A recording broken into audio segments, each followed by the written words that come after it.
Another day, another dash.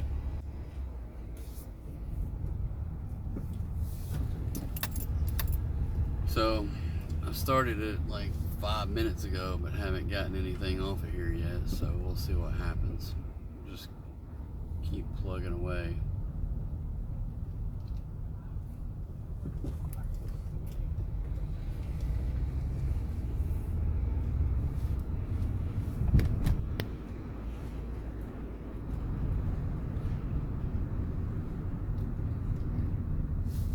So I think this is my 5th long video. I will haven't got my other, the one from last night. I got it built and uploaded, but I haven't set it to Premiere yet because I still have to go in and add some add the tags and things like that. But I premiered the one from a couple days ago, 9 o'clock this morning, I think. Not a lot of traction, but what's the phrase? If you build it, they will come. So we'll keep building it, having fun with it, enjoying it, and just see what happens.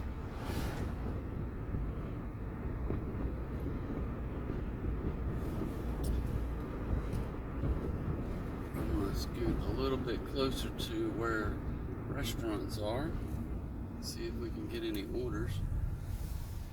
Because I haven't seen anything or heard anything yet, which I don't know, it's not necessarily surprising or not, but we want to get there. We made a big old bowl of veggies to bring on the trip, so I will try not to eat too much in front of the camera, but I can't promise that I won't.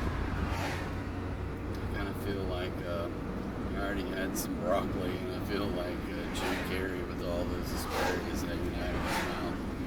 Do I have anything on my teeth? Sure. Not too bad.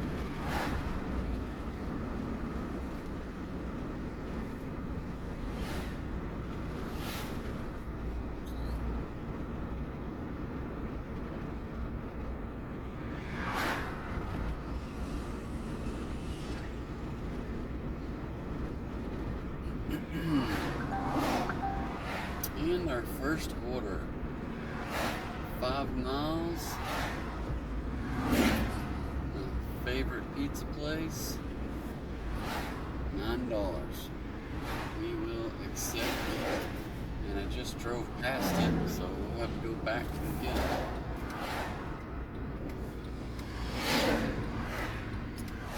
It probably won't be ready for another 10 minutes or so, so we're not in a big hurry here.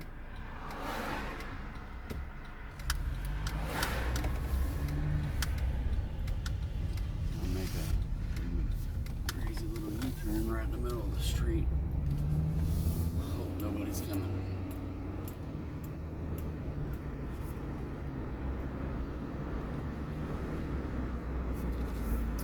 So let's hope that today's my long day this week so far, because Monday was meant to be a long day, but it was the NCAA basketball championship game. Still reeling over, I don't know, I'm not reeling, but it was a good game. It was, and I had picked Florida to win it. Man, Houston looked good in that first half. But Florida came back and kept playing along. And it was the only thing, and I'll tell you about this when I get back, if I remember. So I'm gonna close this off. I will bring back some pizza and wish I could eat it. All right, see you in a minute. All right, guys.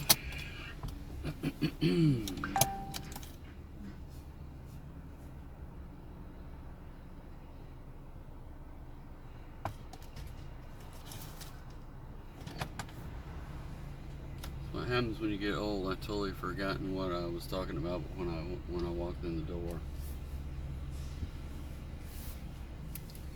Okay.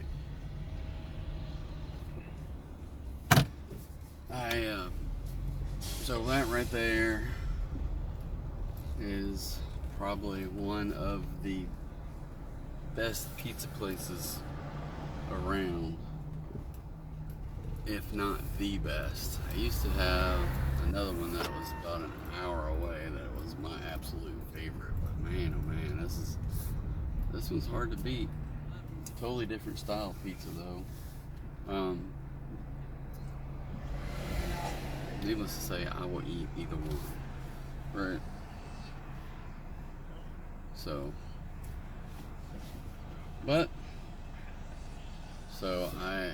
I always go in there and talk to the guy because I do have the foodie page that I post pictures of food that I get from wherever, as long as it's not a chain or fast food. So it's good to talk to him, but he just was telling me different stuff he's doing with the store, making it bigger, getting a new walk-in fridge and all kinds of stuff. So that's kind of interesting to find those things out.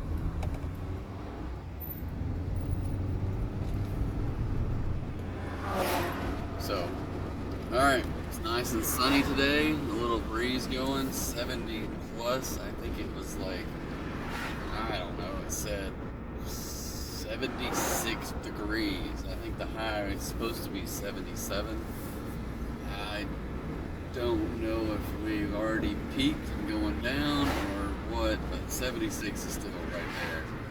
And don't get me wrong, 76, 77 is not bad at all.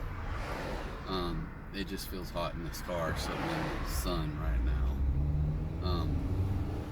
And it was low 60s yesterday. I'm driving around with the windows open. But it feels good out here in the breeze. I probably hate it tomorrow because as bad as the weather was over the weekend, for some reason, it just didn't get all the pollen knocked out of the air. I think it just, I don't know what happens or how that stuff works, but it knocks a lot of pollen out, but then the pollen just keeps on coming. It's one of those deals that we gotta put up with in the springtime. And I did training all day where I just sit there and talk all day long. My throat starts losing it about 10 o'clock in the morning, and I'm taking lozenges and drinking water, and I'm like, this stuff's kicking my butt. So I got about another half a day to go, so we'll keep trucking along, finish that up tomorrow.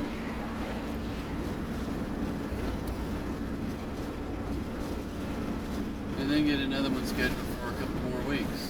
So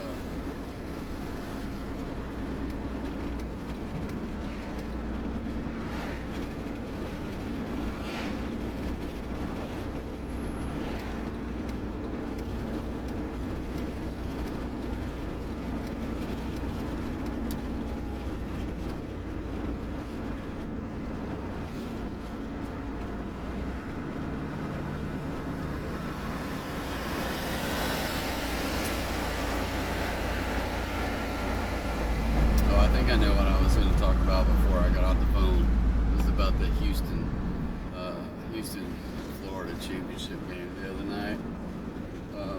I do think it was a great game. I don't know that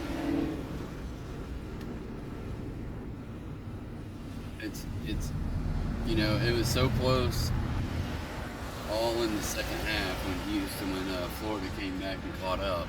And then I don't know that either team got ahead by, at least I don't remember it, either team getting ahead by more than like 3 or 5 points at the most. And then the other team just comes back and ties it up or takes the lead or whatever. So it was just back and forth, seemingly. in the second half, or maybe it was all Florida trying to catch up in the second half, but it was just a good game. And I kept thinking, and I don't know the players' names by any means, but the dude who I thought should take the shot, they got it to him, and he went up to take the shot, and he just was like, okay, that dude is in my face, is gonna block this ball and run the other way, and the game will be over. So he just dropped the ball, knowing that he was in the air, and he didn't let go of it, so it never got blocked, and therefore it was going to be a travel. And that right there was the ball game, and I hated the ending because of it. You just always want to have it, like in a close game like that, regardless of who wins, it's always just you kind of just wish that they would have got the shot off, and then just see what happens if they make it or miss it. It's just that anticipation of that last second shot that would have made it so much better than the way that it did end, in that he just dropped the ball and then everybody goes diving for it, and there's just no way that anybody's going to get a shot off at that point. So I kind of felt it was heart-wrenching for that dude. But that's the way the game goes sometimes. So anyway, it was a good game. I always, you think about just different games in history, the ones that kind of stick with you. Obviously, the ones where your team won,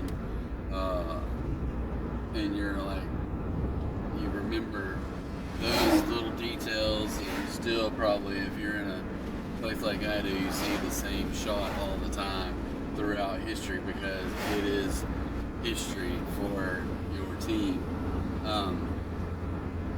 But I still remember, like, they said that play was one of the worst plays ever in a finals, and I'm like, I don't know about that. When I think about Fab Five at Michigan losing their championship, and they called the timeout when they didn't have timeouts and got it technical. I was like, I don't remember who that was, if it was Chris Webber or Dwight. What was his name? Dwight? Was it Dwight Howard? Not Dwight Howard. I don't remember their names, but anyway.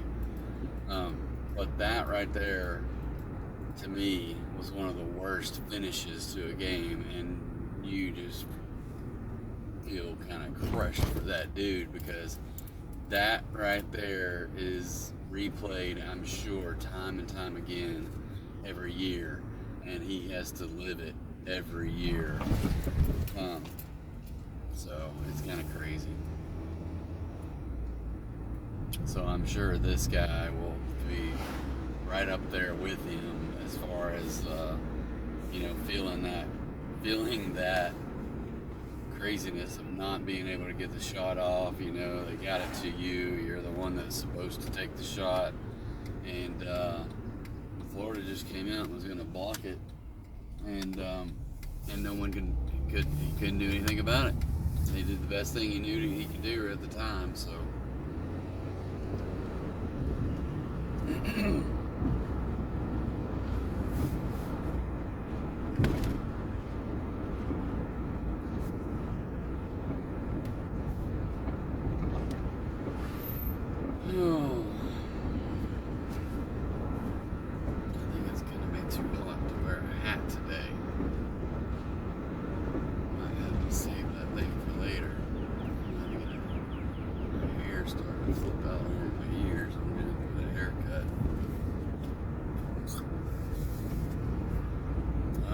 I wonder if you can hear me okay.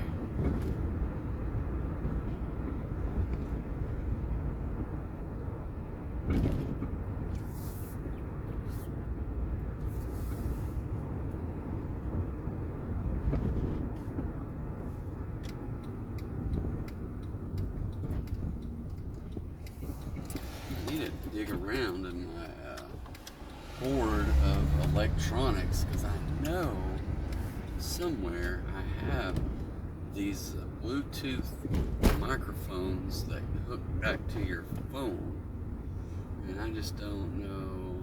I bet, well, I know where they have to be. I have a credenza over by my desk that has a bunch of stuff in it, so I know it's in there somewhere, but I don't know that I want to wear a microphone doing this. Or maybe I hook the microphone up here on somewhere in the ceiling, but that seems kind of not what I want to do either.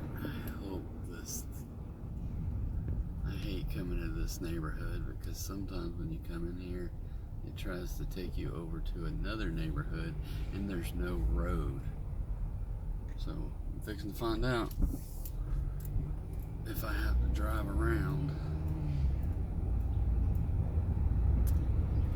Because number one, it's a good 5 minutes. Once you get in the neighborhood, it's a good 5 minutes to get over here to find out that it's trying to take you through a gated fence to another neighborhood. So I just drove past that gated fence, so hopefully it's actually in this neighborhood.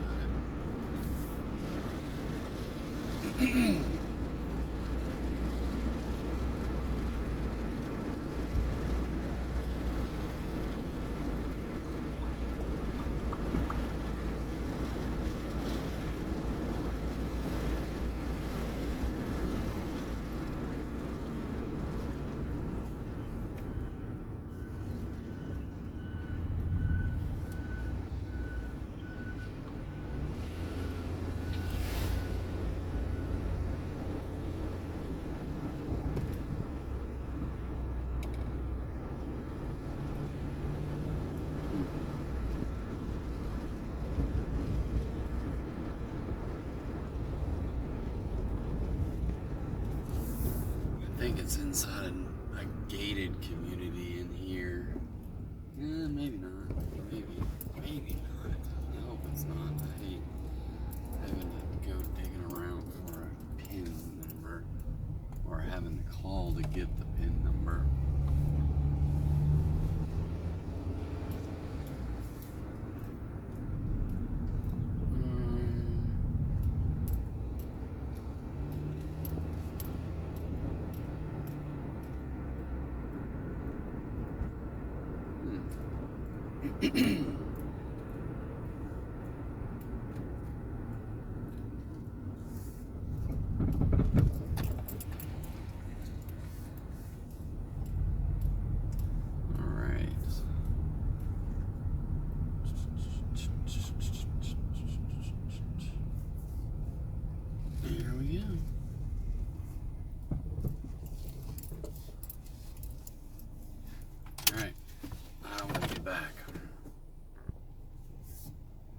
Alright guys, pizza's delivered. Had me a few snacks, read some texts, messages, trying to get people to stop sending me stuff.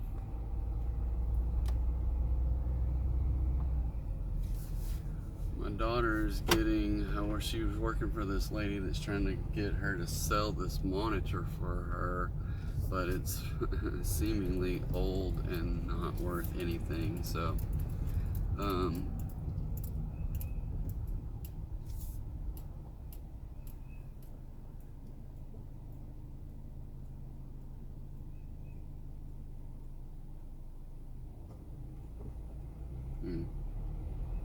anyway, okay, off to find dash number 2. That one was a $2 base pay with a $7 tip for $9, so that was nice of them.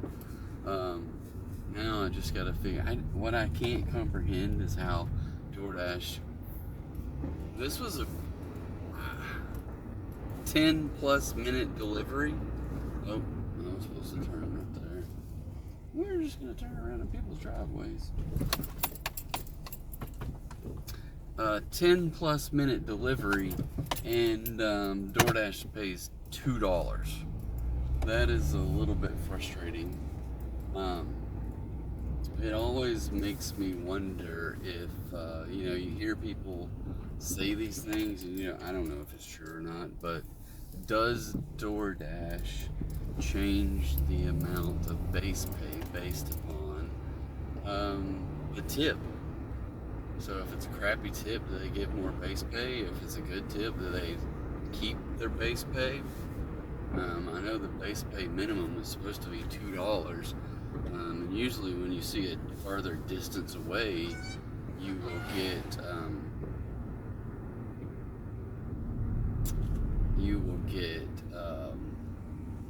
like $2.25, $2.50, $2.75. It's usually when you see the 25-cent increments, as you know that's farther away.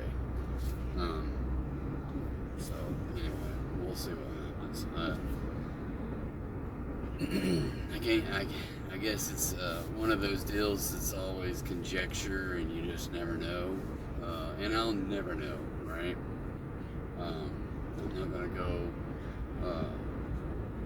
hack the code of DoorDash to figure out how they come up with the dollar amounts that they pay people.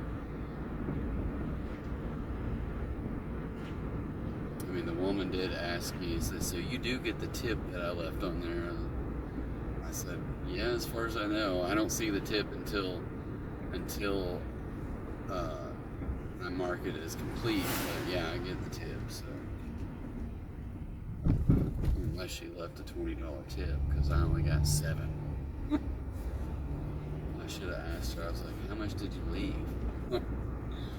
But I try not to get into the business of asking about the tips. Because ultimately, the idea is they leave a tip and then they can add to the tip at the end if the service was that good. So every once in a while, I'll get a meme related tip, because people like the little cheesy memes that I send them so much that they leave me an extra $5 or something. Yesterday, I don't remember if I mentioned it or not, but I got my last delivery was they added an extra $3 tip at the end, which was nice.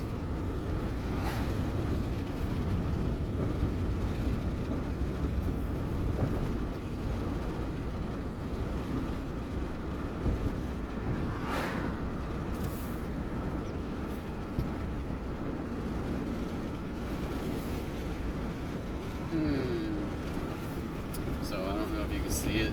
I got a new shirt. Let's see if it's hard to get this thing to tip down that way, and plus I probably need to be. But so this is my dog. I've been trying for weeks or months to get my kids to get a picture of the dog and then figure out how to convert it to something that we can put on a t-shirt.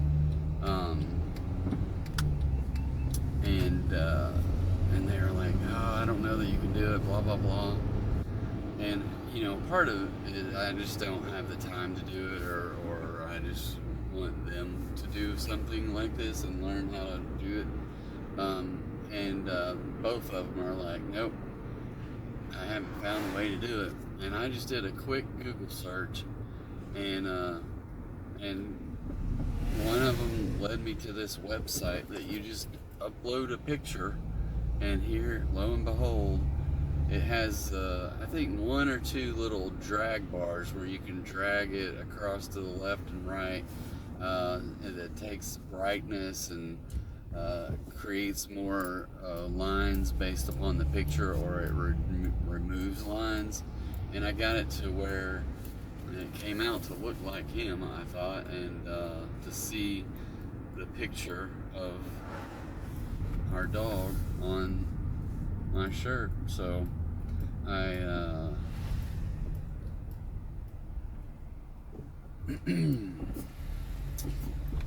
got a file of it and upload it to the t-shirt printer we use, and ordered that. And then I ordered the shirt that I wore yesterday. Was Taco Tuesday, with a little taco on it, and my son did create that one for me. So that was I just thought it would be a fun shirt, and I needed all my t-shirts were getting old and faded and stuff like that, so I ordered, I think, one of my Facebook page shirts, which is my foodie page,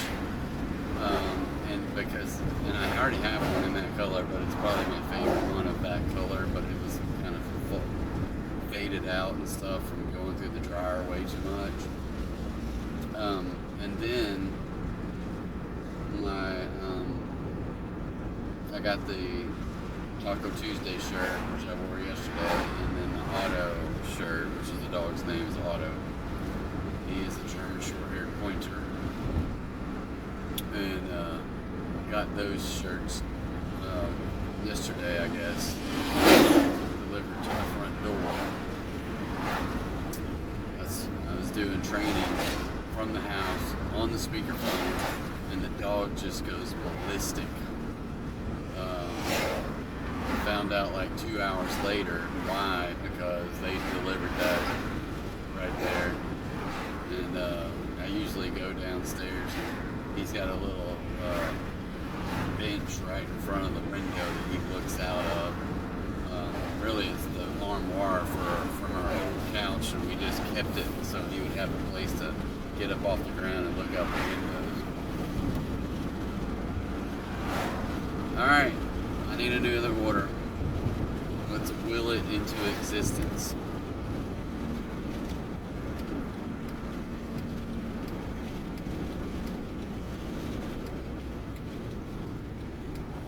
I don't know that it's going to happen.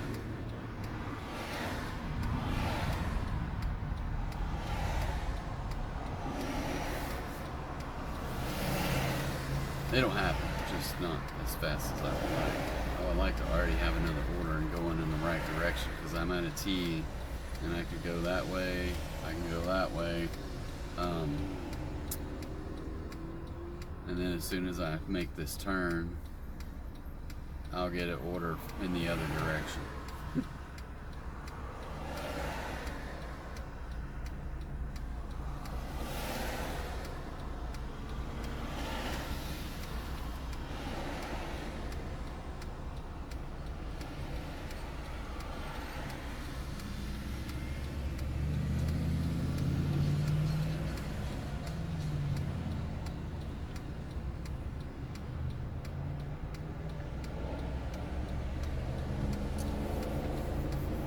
Seeing more of these Tesla trucks around here.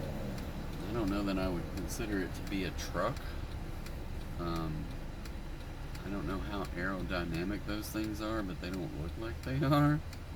But that's the second one. It's either the same one I've seen twice, or it's the second one I've seen since I've been out here for 50 minutes. Which is odd for the community that I live in. Is not in a metropolitan area, so to speak.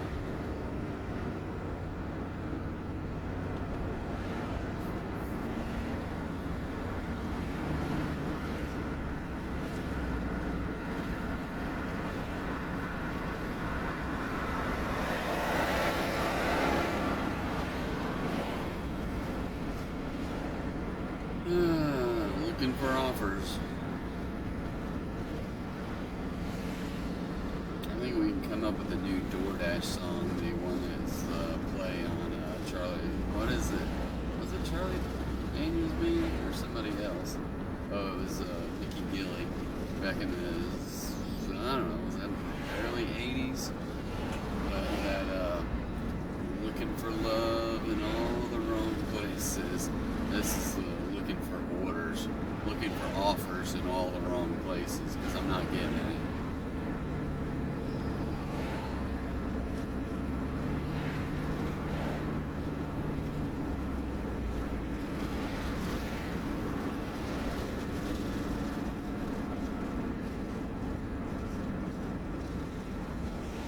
Maybe I'll just travel all the way back to my pizza place and see what happens there, and then just drive around.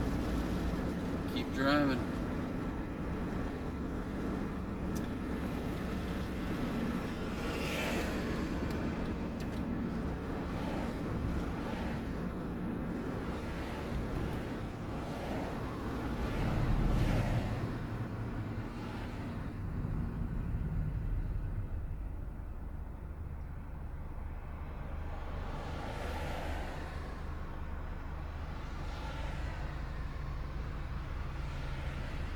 Alright, so, oh, look at there. I've done a small order for 2.4 miles for $5. So, I'm trying to keep my AR up and up, so I think I will figure out a way to accept it. And, this is probably not the place I wanted to turn into here.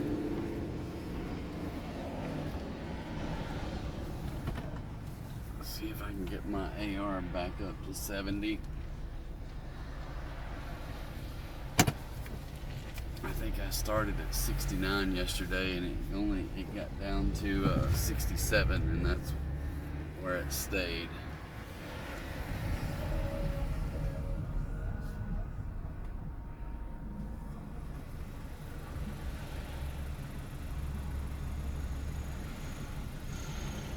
Oh.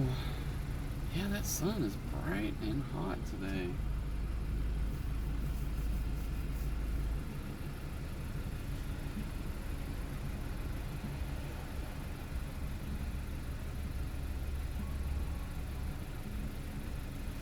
So I've been thinking about, we talked last night about like an agenda for this channel and how we're gonna, do things or look at figuring out what kind of, if we wanted to have like different talking points throughout different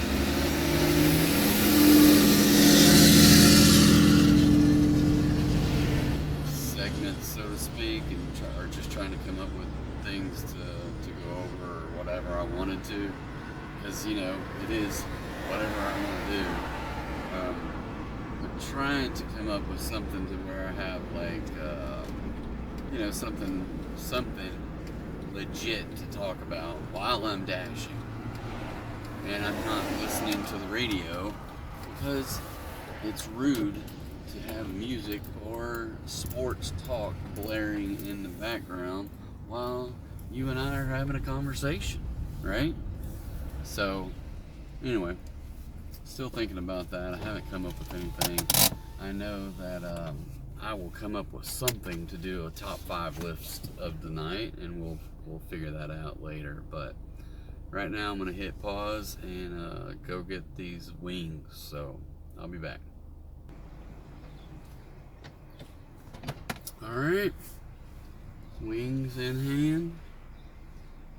What's weird is it says 2.1 miles, but it takes 9 minutes to get there. Where the heck is this place? It's on the other side of the freeway. Alright. So probably the hard part is getting out of this freaking parking lot.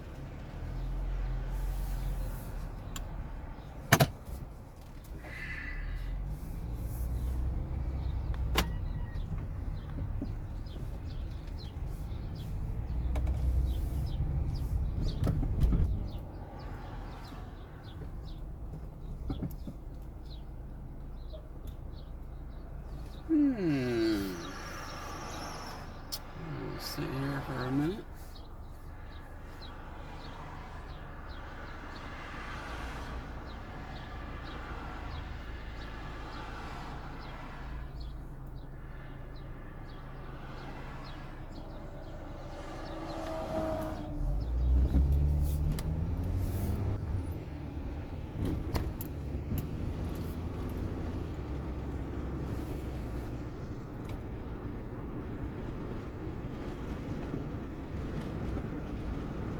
Okay, so 8 more minutes. I know it's really still fairly early, and it's going to be a long night talking about stuff, so I just wonder what we can come up with.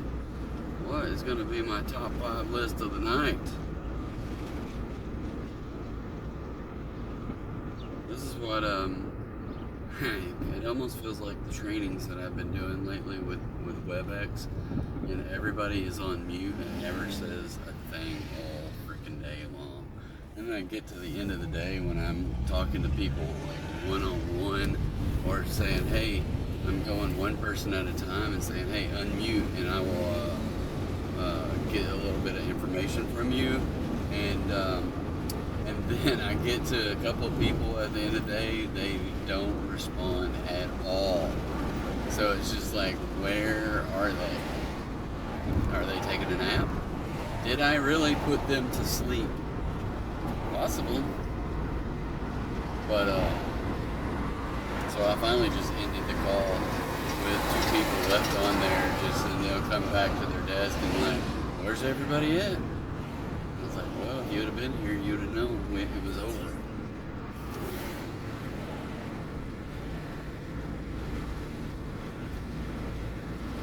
But,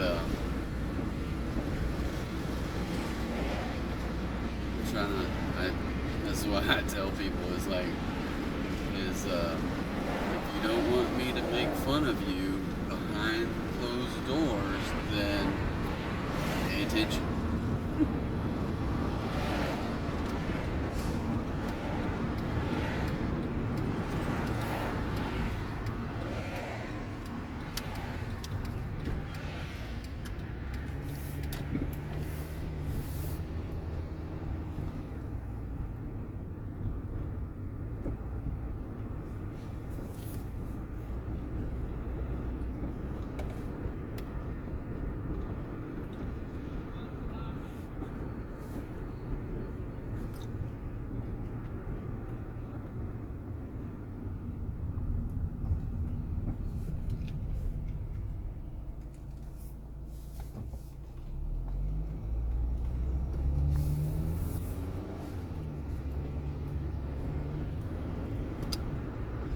No idea where I'm going. This is going to be either some odd way to get to places I've been before, or some place I've never been to.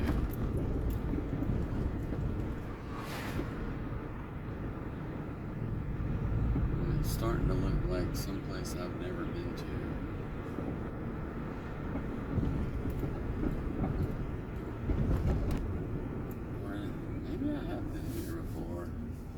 This is an apartment. I've been in here before. I guess there's I thought this was an apartment complex, but I guess it's a neighborhood. I forget about this neighborhood.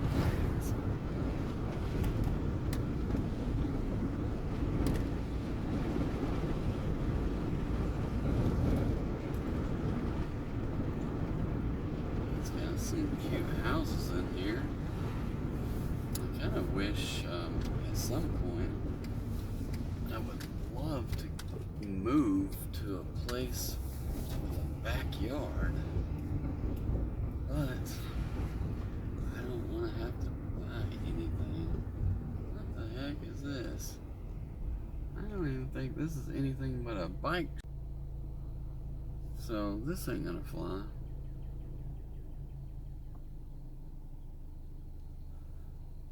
That is so weird. Alright, here we go. Private street city maintenance ends.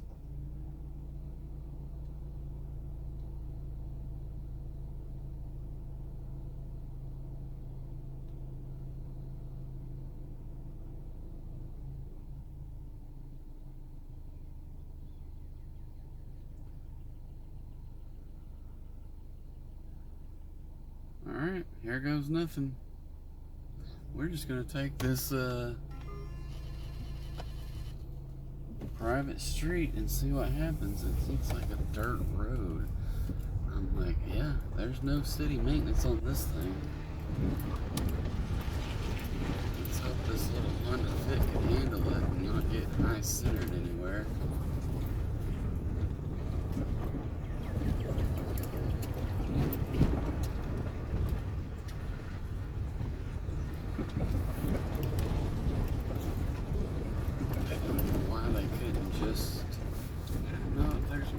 Houses down supposed to be?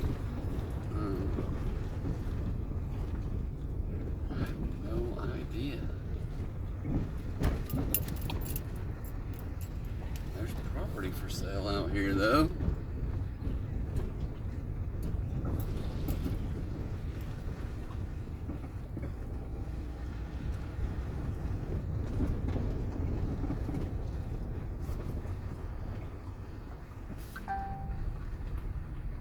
I'm going through posted no trespassing house here.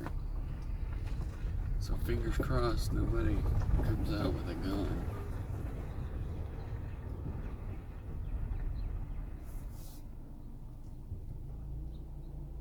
I have no earthly idea what I'm doing.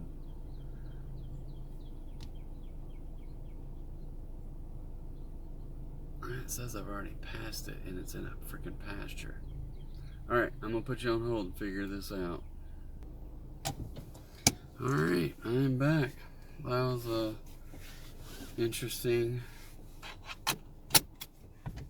dead-end road where these people live. It's like I used to joke about living on a one-way dead-end street. This is pretty close to it.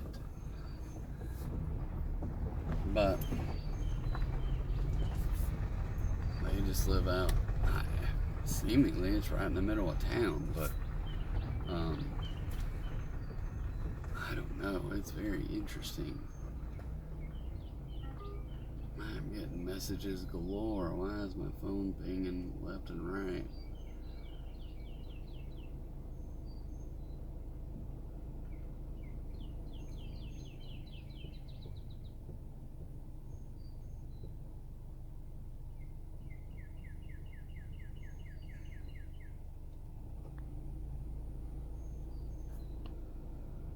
Alright, let's get back to some sort of civilization here. There's some weird low-hanging trees. I don't know if this thing is charging and not charging. It keeps pinging. Anyway, alright.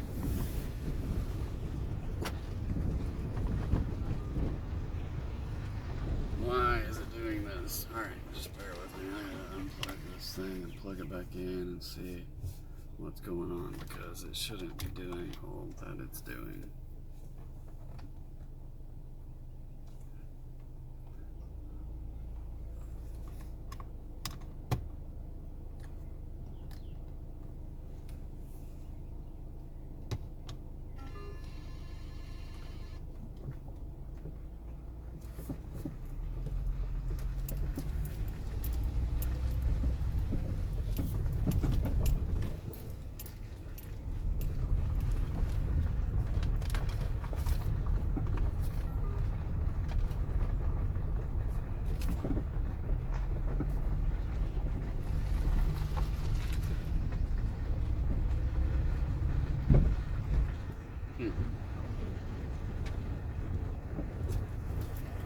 Well, there you go.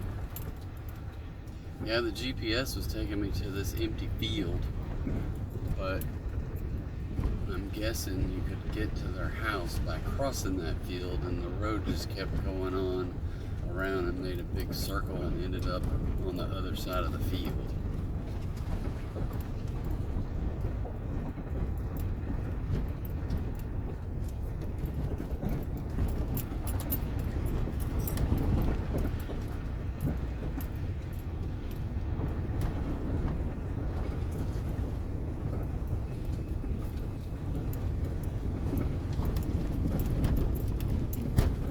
And then we're back to the neighborhood.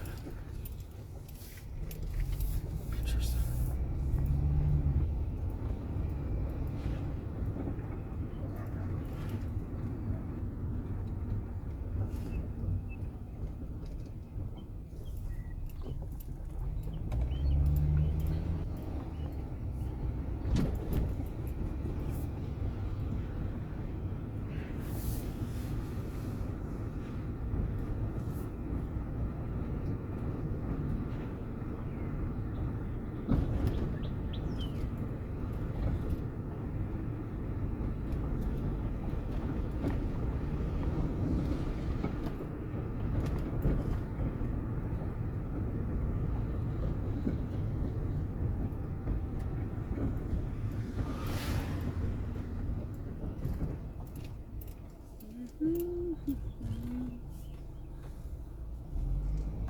Alright,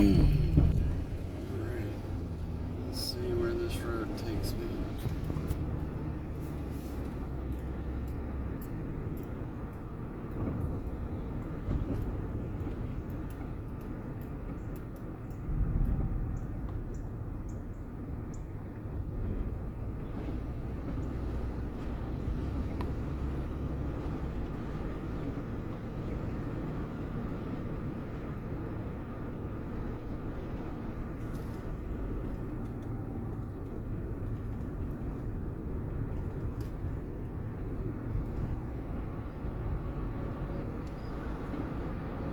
Right back out to the freeway.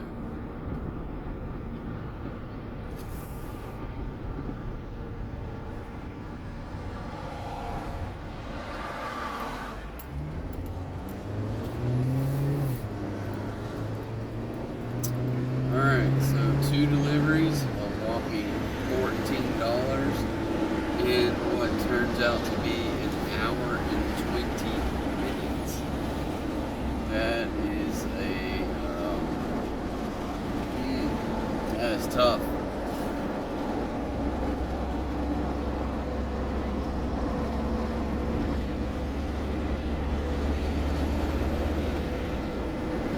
That is tough.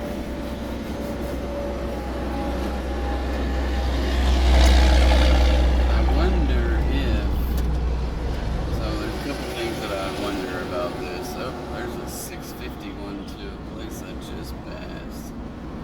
And we'll take it. 650.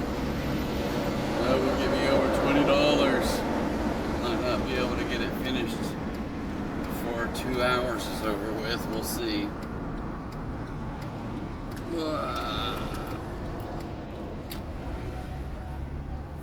Coming in the back way.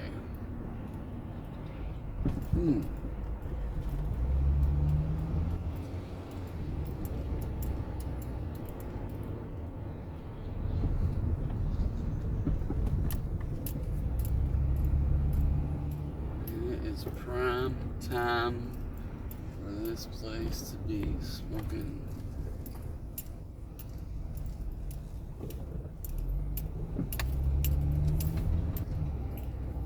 Let's see, cars galore at Chick-fil-A. The downside here is finding a freaking parking place.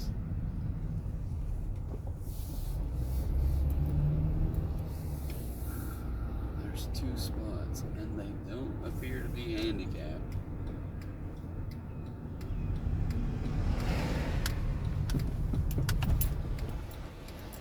Okay.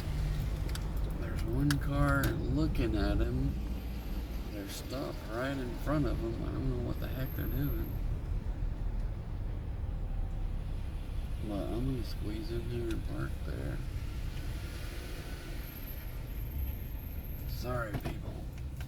I'm putting a squeeze on you.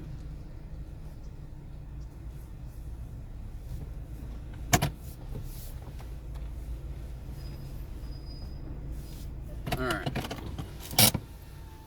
At the Chick-fil-A, fixing to run in, grab some food. I'll see you in a minute.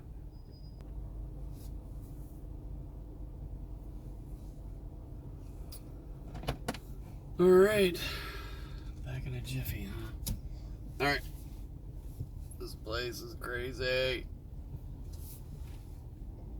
People can't park either. Put the squeeze on me.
11 minutes to get there. 5 miles away.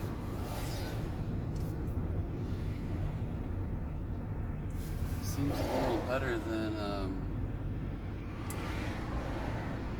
9 minutes for 2.4 miles on the last one. I think this one might be, I don't know, is this an apartment complex or something? It's hard to tell. Don't know. Okay. Follow the GPS. I'm not too worried about where it's taking. But I opted to take the back roads instead of getting on the freeway. So I gotta go across the freeway, go west, and then come back. So I just thought, well, I'm gonna see what the options are going the back roads. Both 12 minutes at the time, so we'll see. Hopefully, going across the freeway and dealing with traffic going west is not going to be pretty at this time of the day.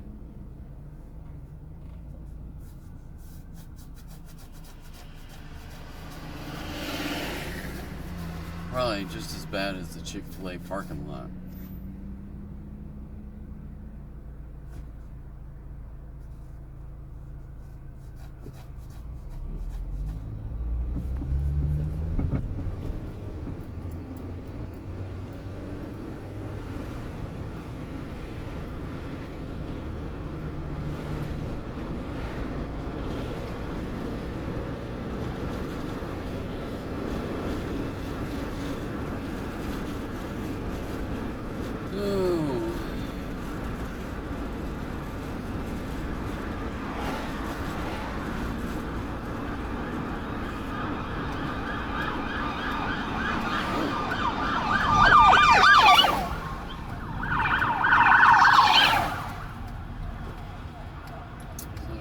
Had the police come flying by down the middle lane, doing about 60 through here.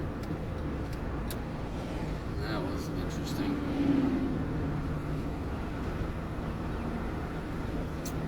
One SUV and one car.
Alright, well, it seems to be a relatively slow day.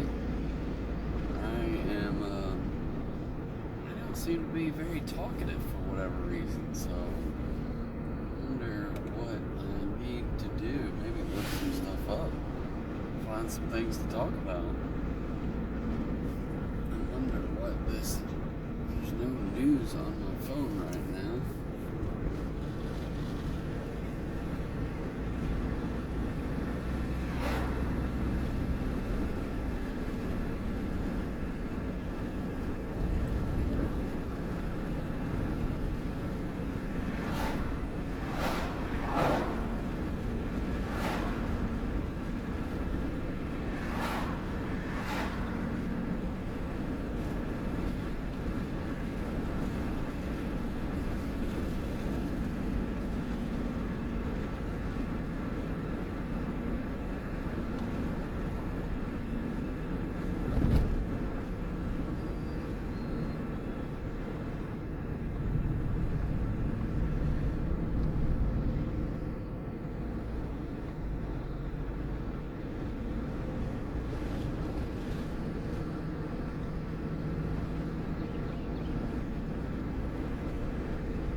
Okay, so I am going to pull up into these apartments, deliver some, I've already forgotten what I'm delivering. Chick-fil-A.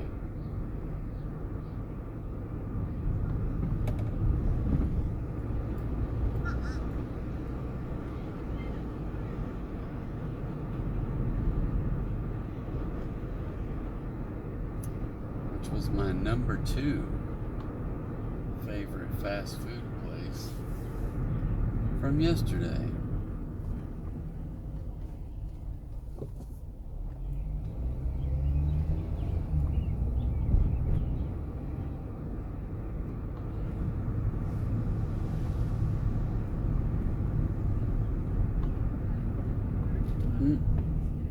And I just missed the turn. I'm gonna just back up because I don't see anybody else here.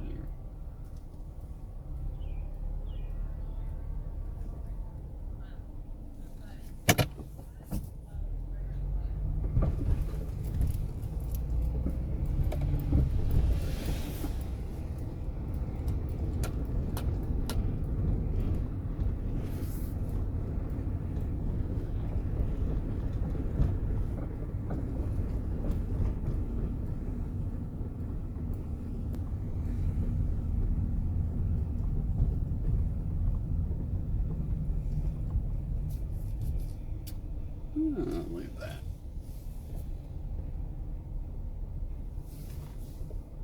Alright. We are at the apartments here. It's on the 2nd floor, but looks like I'm on the back side parking lot. So I will be back shortly. Alright, so we're up to $20.50. It could be a slow night, it's looking like. Alright, let me see. Let's see what I can find on here real quick.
I'm not finding anything that I'm looking for. I don't know what I'm looking for.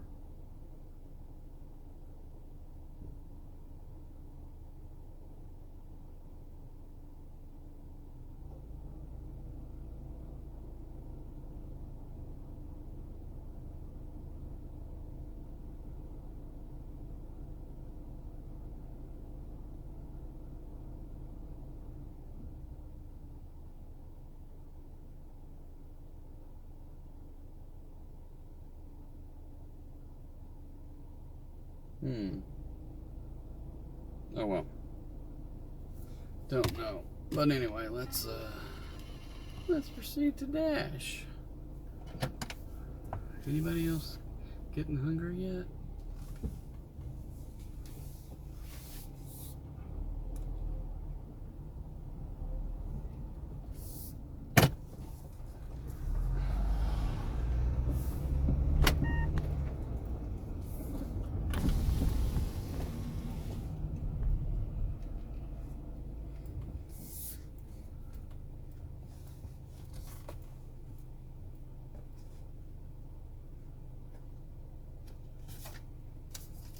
Alright. I think I'm gonna eat a Cliff Bar. champions, evidently, for me.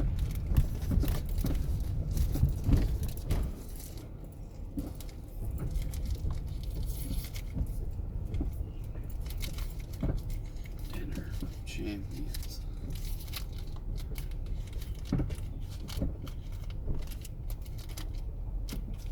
All right.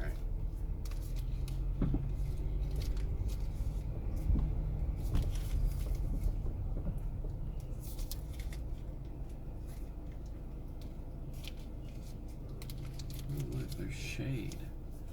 Why can't these Cliff Bars come out of the bag anymore? I don't know what they did. They made them super sticky that they will not come out.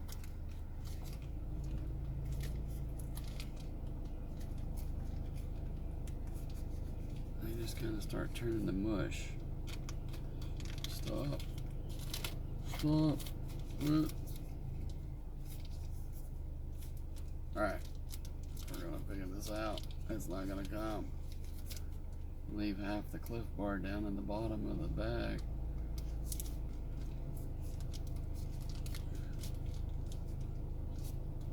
It's coming.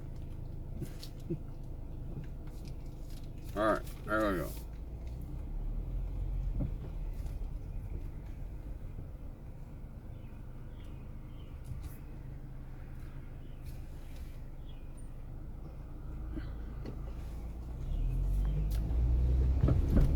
I think these ones,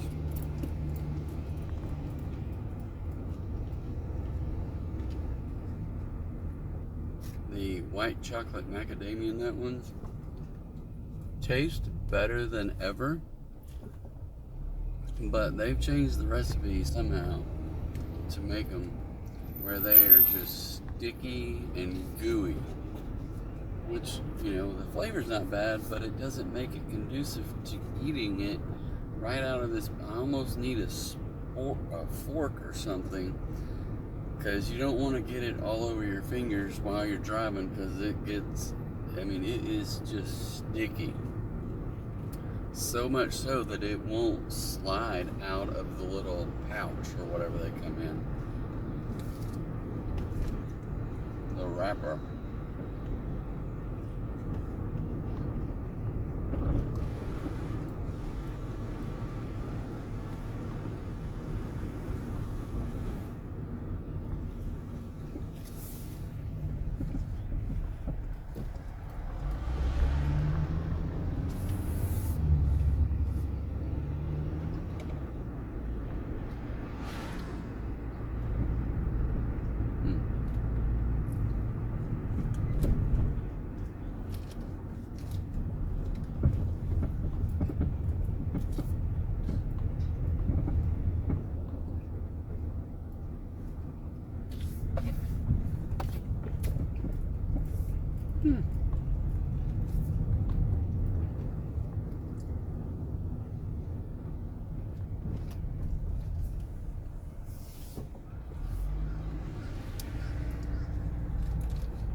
I wonder if anyone else thinks that DoorDash is slowing down because the economy and people can't afford to eat out as much, but I really feel like people are DoorDashing.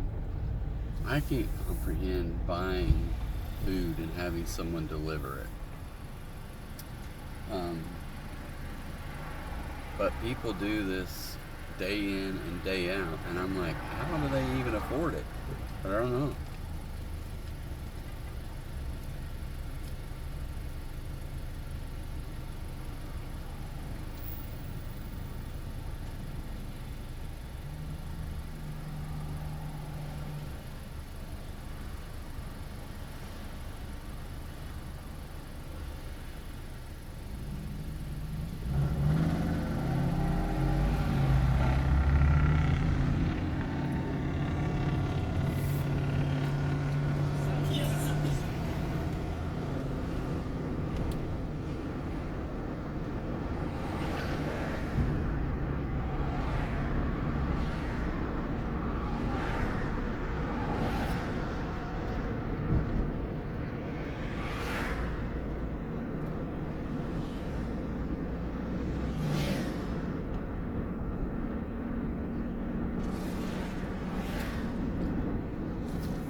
done gone.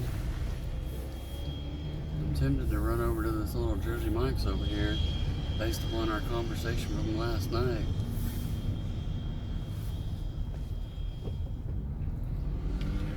I've been really trying to eat better. I don't need all that bread.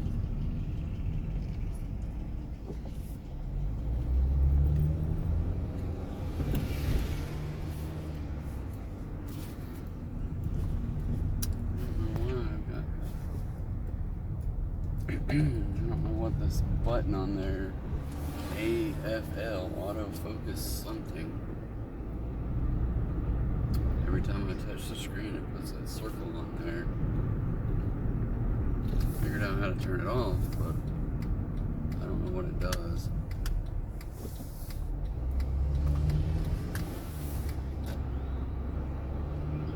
Alright, people, we need some orders.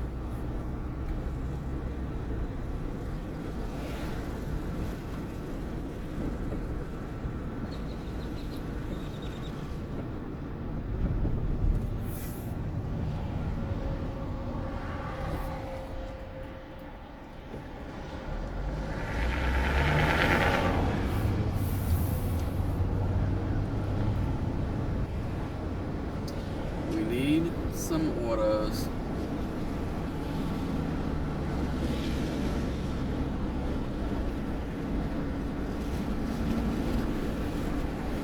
So we're just going to drive around.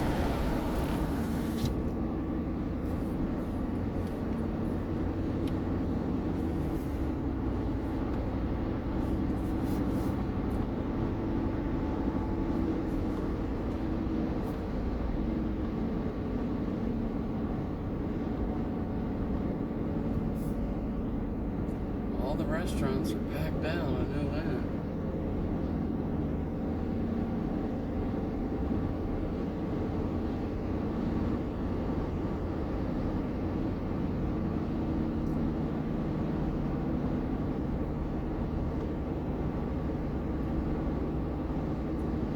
I wonder, has my AR gone up at all? Still silver, but I haven't had enough orders to change it. Oh, look at that. It's still at 67. So, I don't know if I think I've accepted 3 orders. If I declined any, I don't think I've declined any today either. So, 3 orders accepted, and it has not raised my AR at all. So that just means that accepts falling off.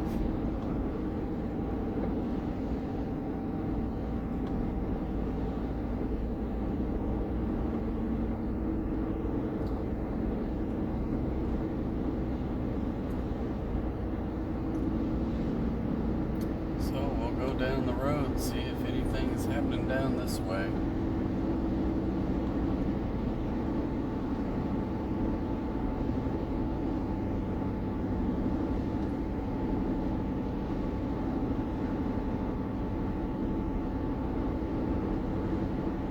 Rate, I may have to work this weekend because last week absolutely sucked because of the weather.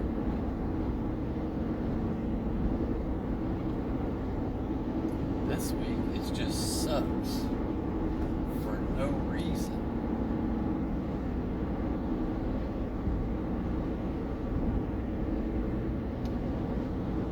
Going on 2 hours in and sitting at $20, that's $10 an hour. If I don't get anything else, it's going to be a lot less than that.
looking for offers in all the wrong places.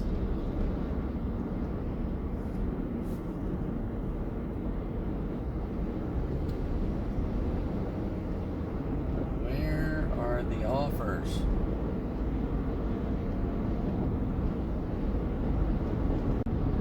I might be like that dude in Kansas City or wherever that got 12 hours or 8 hours for $40.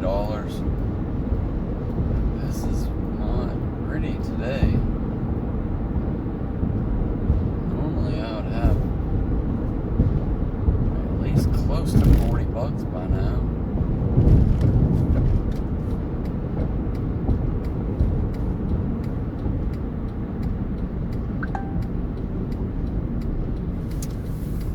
I got a ding on my phone, but it was not a DoorDash order. It was telling me to take the trash out. We'll kick that down the can. We'll kick that can down the road for 2 hours.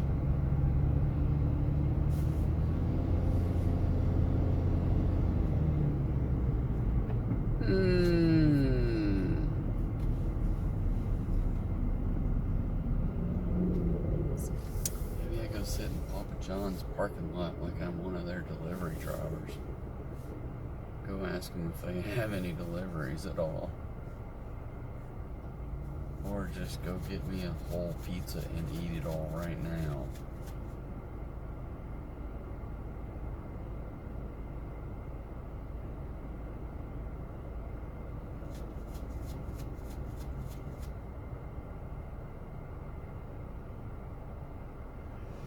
Alright.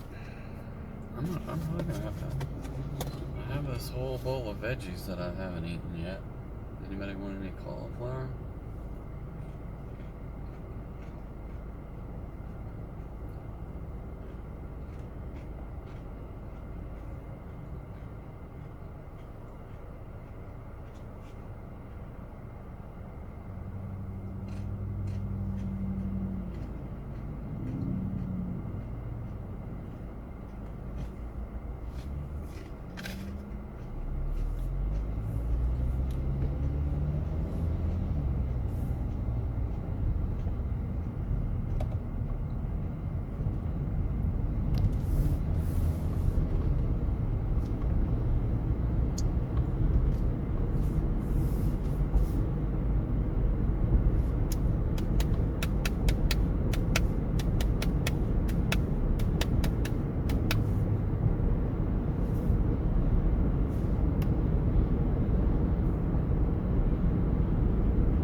Carrots.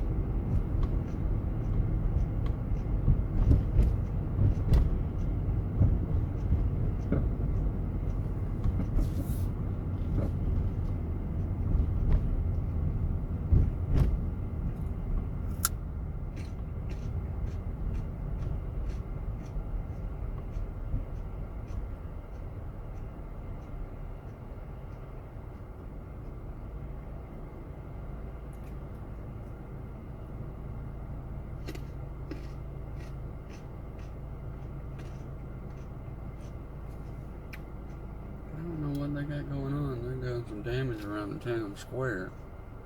Tomatoes?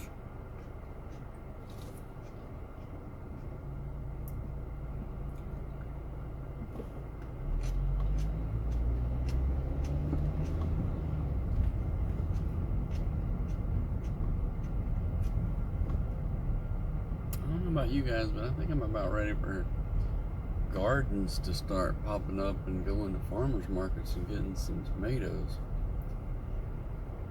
Oh, I know one thing I was going to go to do this weekend is one of the strawberry patches is already selling strawberries.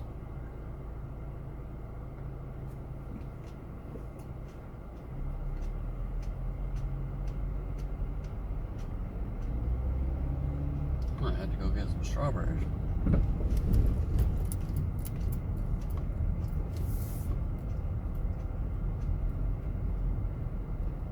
It feels a little early, but I don't know. I don't know when those things come out. Sometime in April.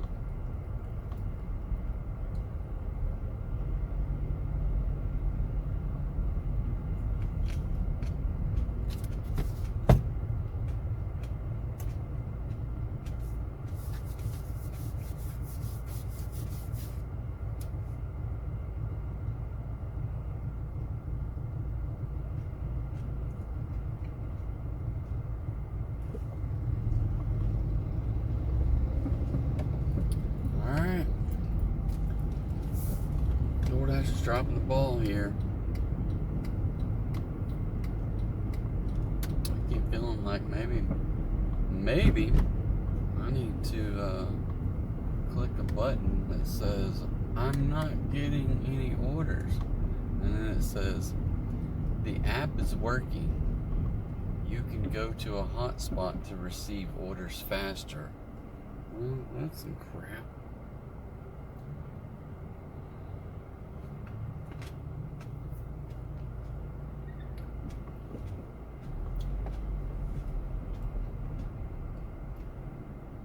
I think I'm in the middle of the red area.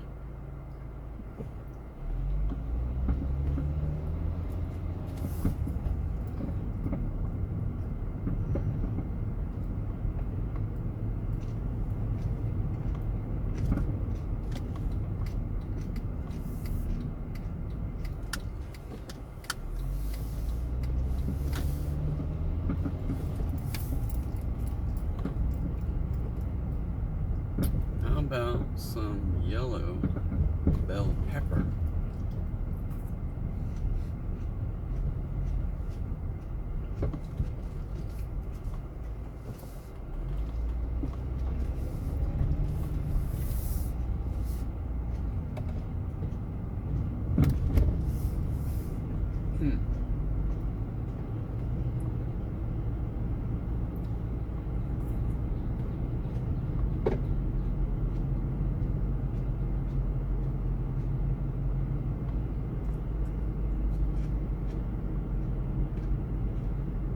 Or some sharp cheddar cheese.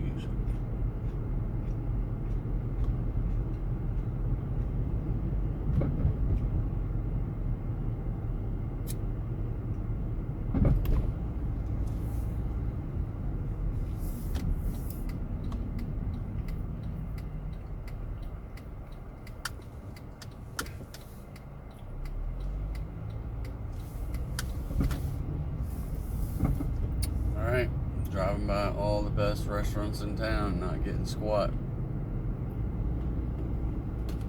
I feel like the algorithm is not in my favor right now.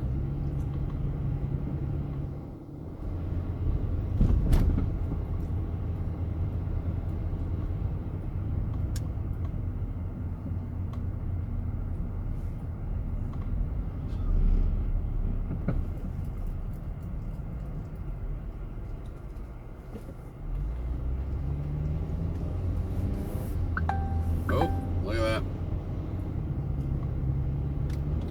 1.2 miles for $5. It says it's a high paying offer. We will accept it just to get something.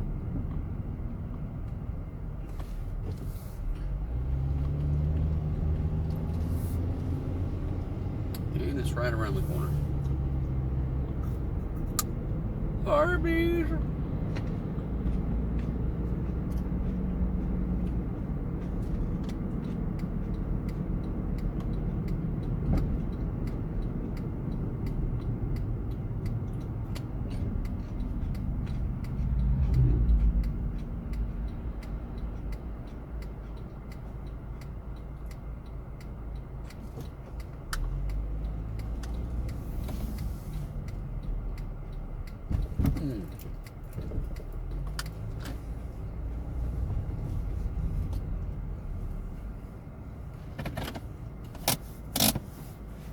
Alright.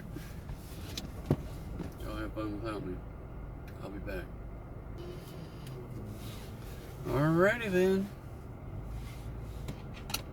1/8 of a mile for 2 minutes. We'll see if we can make that happen. It is 14 after the hour right now. The downside is I don't know where the hell I'm going.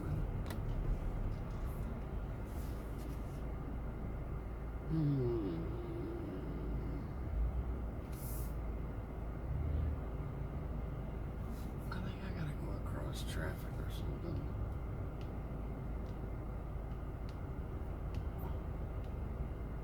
Yep.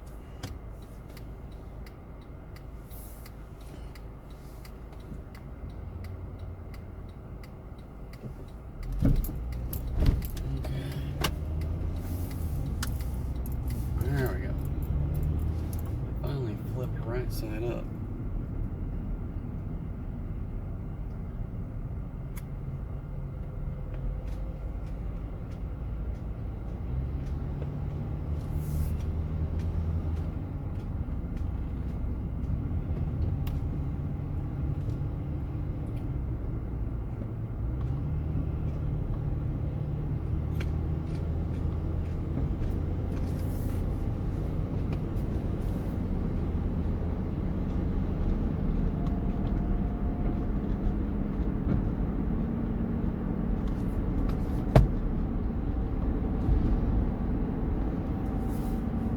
Okay, so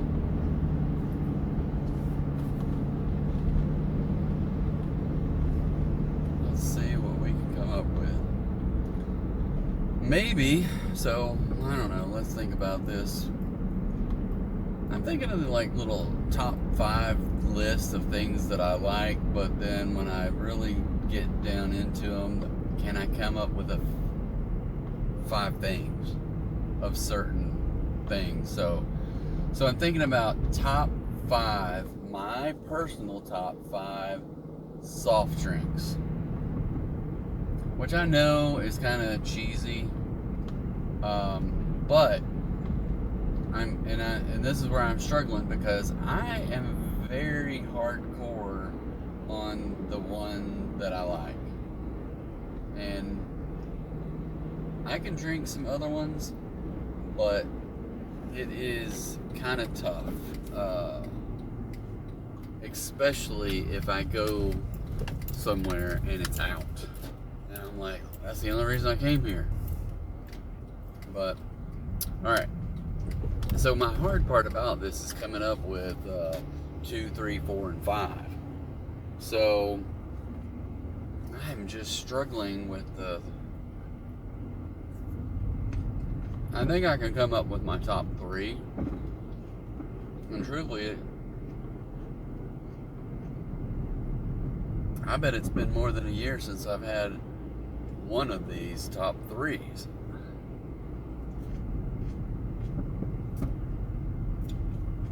I can't see a thing.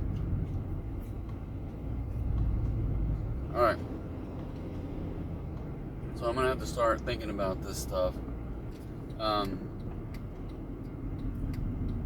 Now, I might come up with more flavors if I was to be able to say, okay, let's add artificial flavors to these drinks as well. Because sometimes there is like some vanilla or cherry vanilla, certain flavors that are really good. Alright, that is 8. I need a 12. So evidently it's on this side of the street. And there it is. Oh, this is a cute little house in this neighborhood. It looks like they recently redid the outside. Alright. Well, I will be thinking about my top 5 sodas, so I will be right back. Okay, got it delivered. It said it was a high-paying offer of $5. Alright, now I gotta take it. It's $9.50 plus. Total will be higher for 4 miles. I don't have a problem with that at all. The problem is Little Caesars. And this Little Caesars here is notorious for losing orders, for being like stacked up. I've been in there where they said, hey, we're not taking any more orders tonight, because I don't know if they lost their staff or I don't have a clue, but it was just horrible. Another one of those, I don't know if it's the management or they're not willing to pay people, or they're not willing to train people, or people just don't care at all. So I don't know. I just get tired of going to this particular Little Caesars. There's other Little Caesars I've been to that aren't that bad, but this one is bad. I don't know, why did I turn this way? Sometimes GPS just takes you to weird places. Alright, more snack food.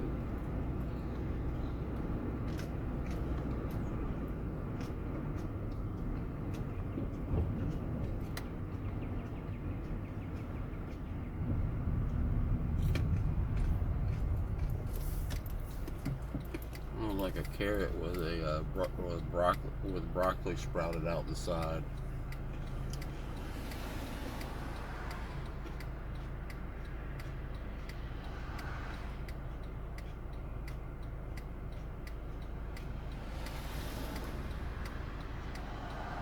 I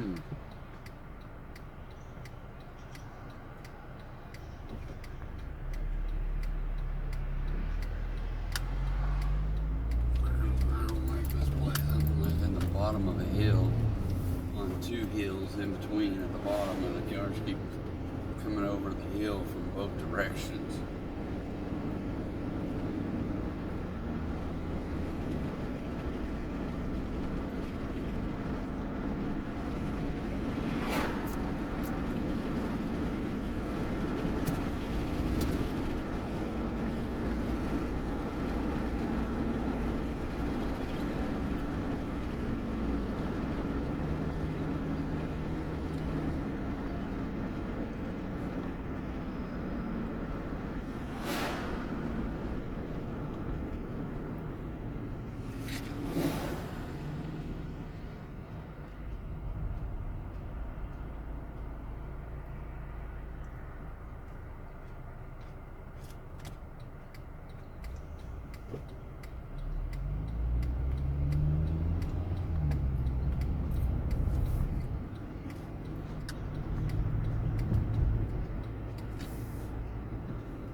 Yep, it's gonna be bad.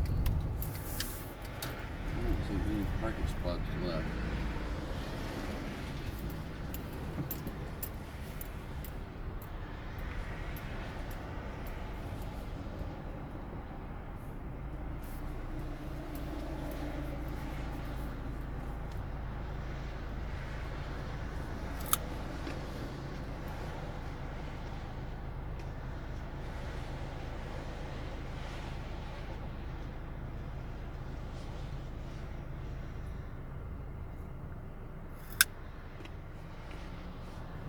Not a good sign. People coming out with no pizza boxes in their hands.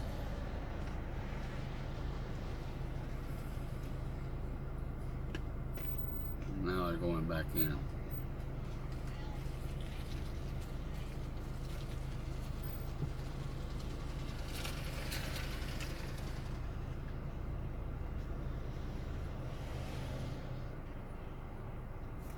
I guess I need to move because I am in a handicapped parking spot.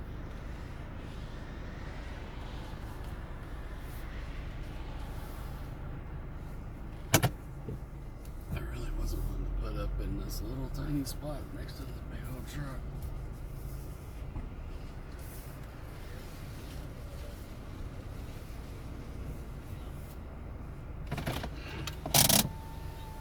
Alright, I'll sit here for another minute or two because I don't feel like fighting them.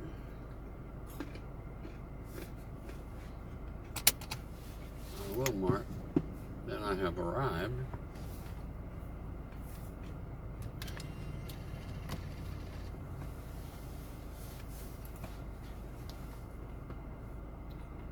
What I don't understand is, like, why can't their software know that I have a pizza bag? Because it just says, don't have a pizza bag? Ask the store for one.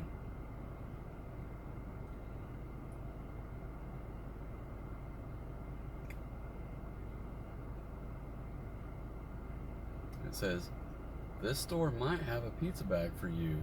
You can complete this order without one. Oh, nice.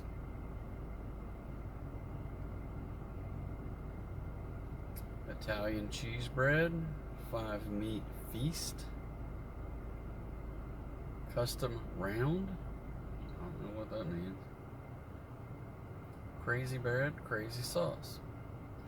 Alright, I'm gonna get one more carrot and pause this video and take my chances inside.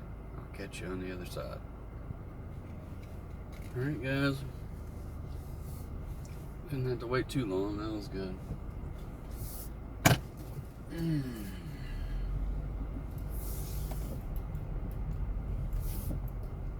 Pizza, pizza.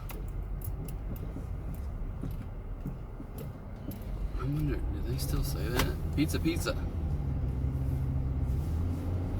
Alright. I have not thought about my favorite soft drinks of all time since I walked out and left here, so I can't see a thing with that sunshine in my face. Now, I don't want to be in this turn lane.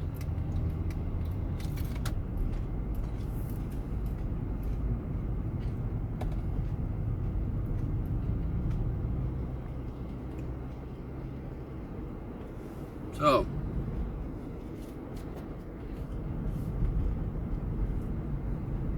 I'm trying to think of some stuff that I might like that I could drink on the regular, but I just don't know.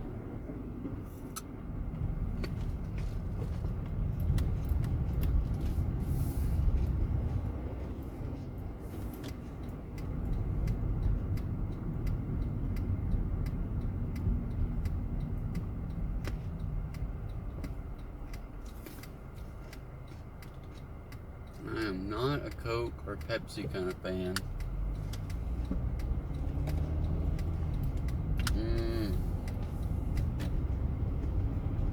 I gotta deal with road construction now. Forgot about this.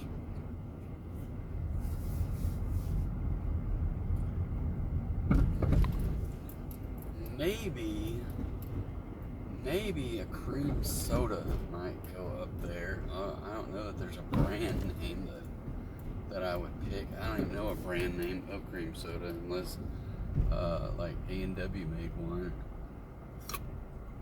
or some other root beer brand made it. I don't know. Usually they're going to be more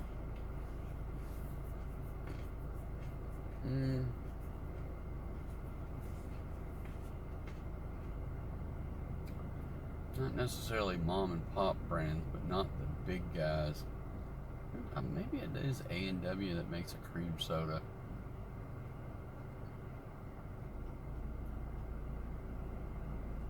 I've tried tons and tons of these different sparkling water sodas, and they all just taste like garbage to me.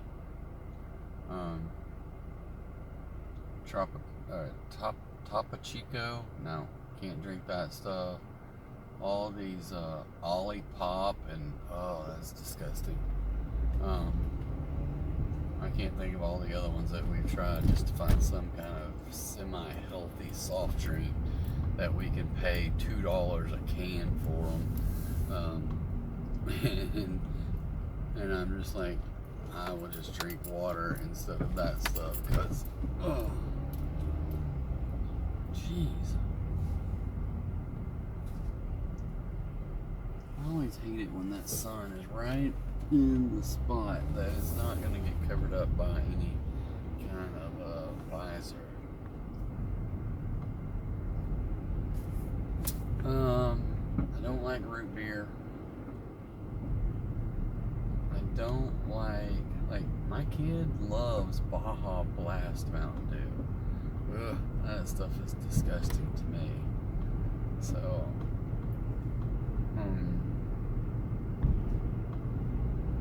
just can't think of anything else that I would drink. So, I know the three of the top three. And the others would have to be some kind of other thing that I just won't ever get. I wonder what, does anybody remember RC Cola?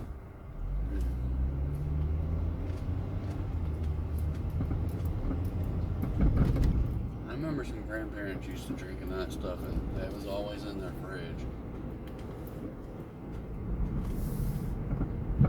But I don't remember what it tastes like.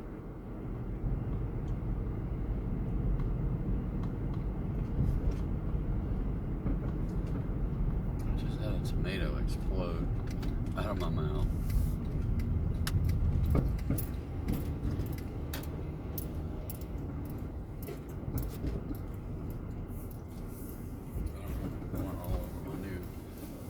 Shirt. Don't see it or feel it anywhere.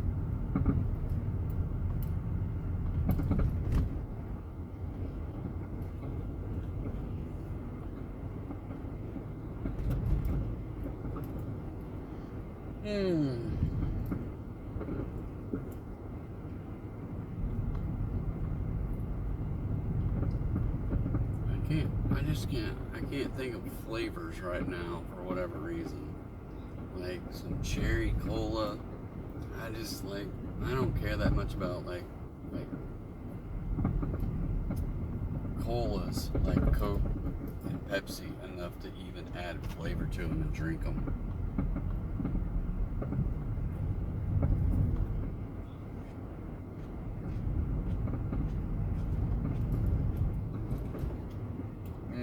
Okay.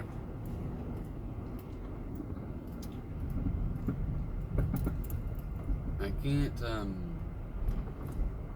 well, I can't think of any other flavors, but I think I'm just going to go with the top 5 right here. And I'll probably move one that I just thought of into the top 3 and move another one out.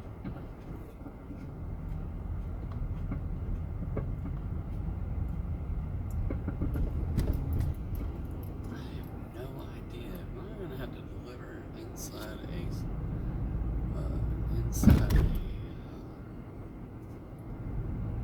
a gym facility or something here, Boys and Girls Club or something. This isn't looking right. Oh no, this guy's zone past that. Okay, so I'm gonna say, and this list might change if I can think of anything else, but I really can't think of anything right now. I can't stand root beer. I can't stand most colas.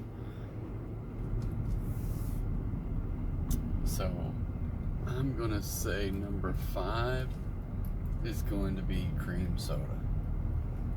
I can't tell you the last time I had one, but I'm just thinking about this and where is a cream soda? I'll drink some. I don't know if I'd drink a whole can of that stuff, but maybe. It sounds good. Cream soda, number 5. Okay, moving on up. So number 4, and this got moved down the list.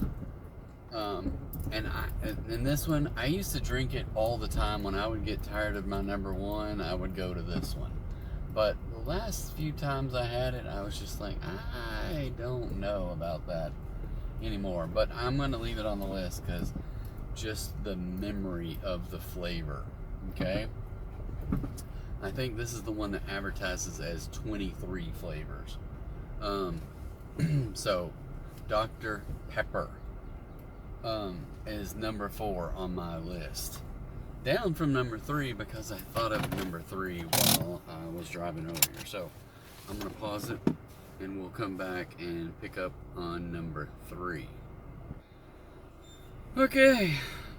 It says high paying offer. Your silver status gave you priority for this offer. Woo! $2 delivery with a $10 tip. $12. So thank you very much to these people. That was nice of them.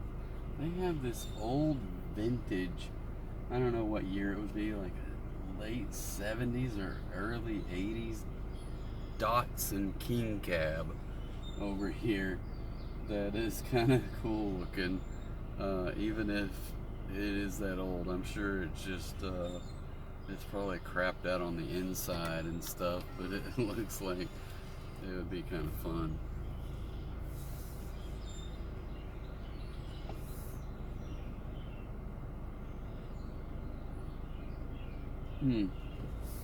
That is interesting.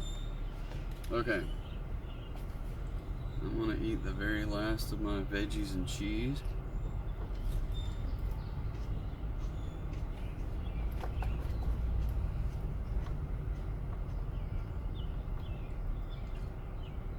Which is not much.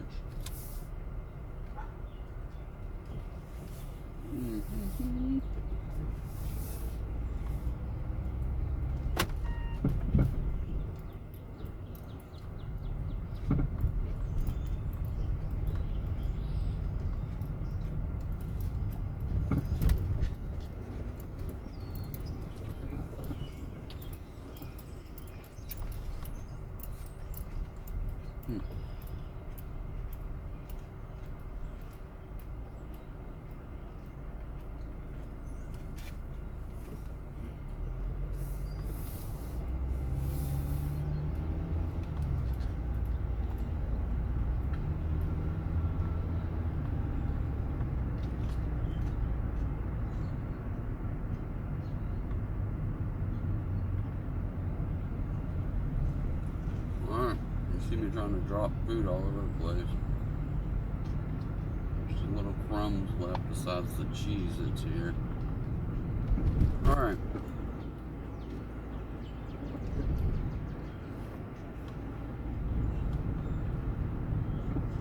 Almost 3 hours in, I'm at 37.50.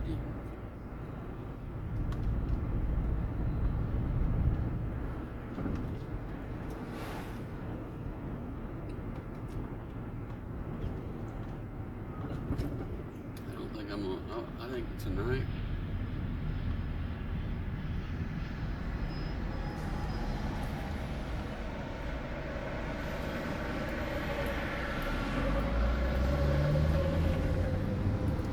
I don't know, you never can tell. Maybe I'll get some more $12 orders.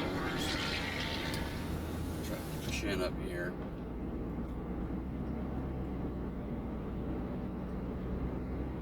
I know we would all like it if they were just pop, and they're $10+ or $20 orders all the time. But sometimes that's just not the reality. So we'll roll with what we get. Be happy about it.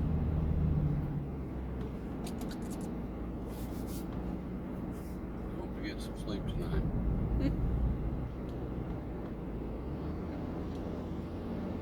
Okay.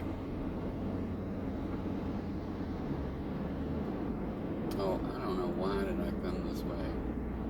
I hate this thing.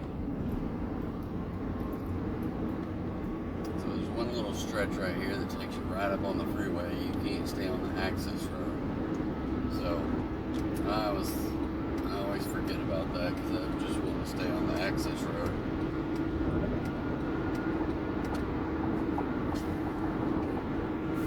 Okay, top 5 drinks.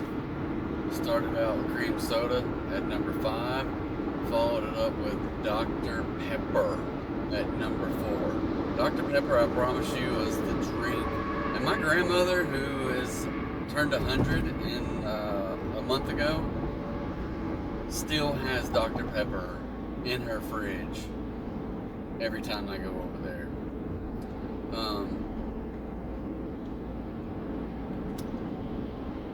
Which reminds me, I need to go over there. I don't think I've seen her since her birthday, so I need to go over there.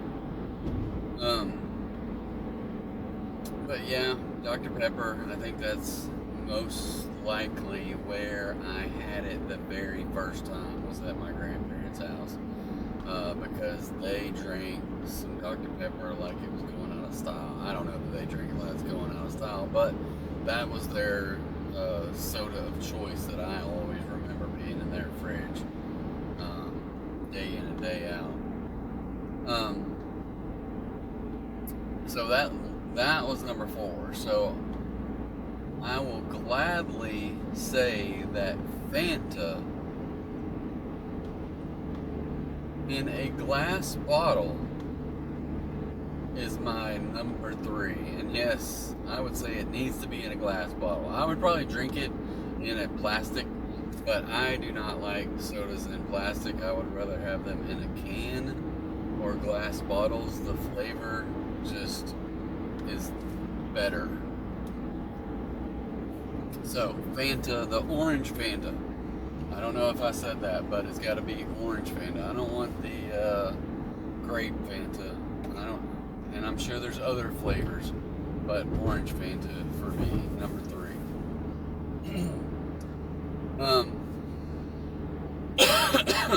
Number 2.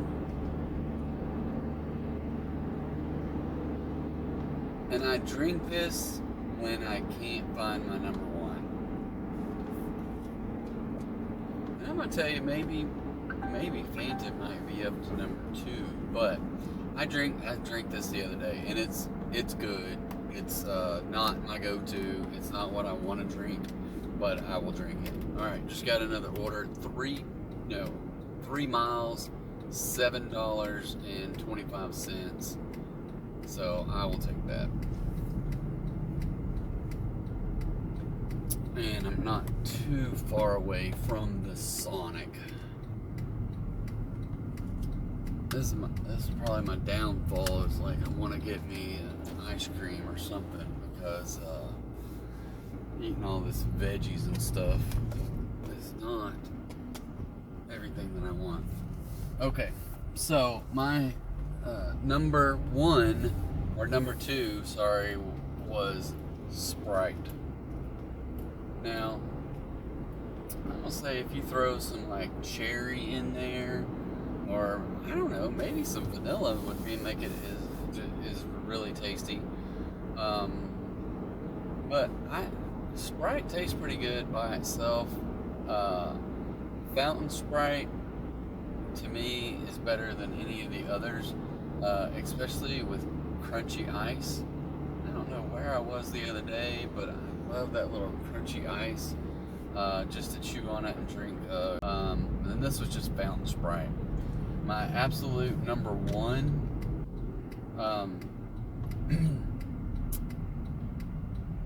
has been number 1. I can't even tell you what I drank before this. I remember sitting at a baseball game, and they had this at a baseball game when a AA team that I used to go to see, and they had Mountain Dew at this place, and I don't know if that's where I fell in love with it or somewhere else along the way, but sheesh, I've just loved Mountain Dew for so long. Alright, we are at Sonic. I'm going to go ahead and pause so we don't say all those people's names over the phone or the video, but anyway, I will be back. Alright, so this one is delivered to the jail. So I always wonder how these, if they're, I just always assume that it's always for the people who work there, but maybe it's for the inmate. But how would they order and pay for it?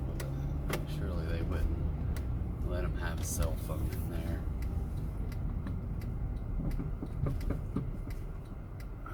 It says 2.5 miles, but it seems like this jail is farther around than that.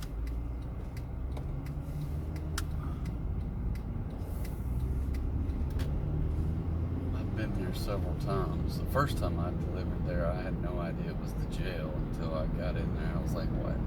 This must be the detention center. Sure enough, it was pitch black dark, like 11 o'clock delivering there, and I couldn't hardly see anything. And then later on, I went back there several. I've been there several times.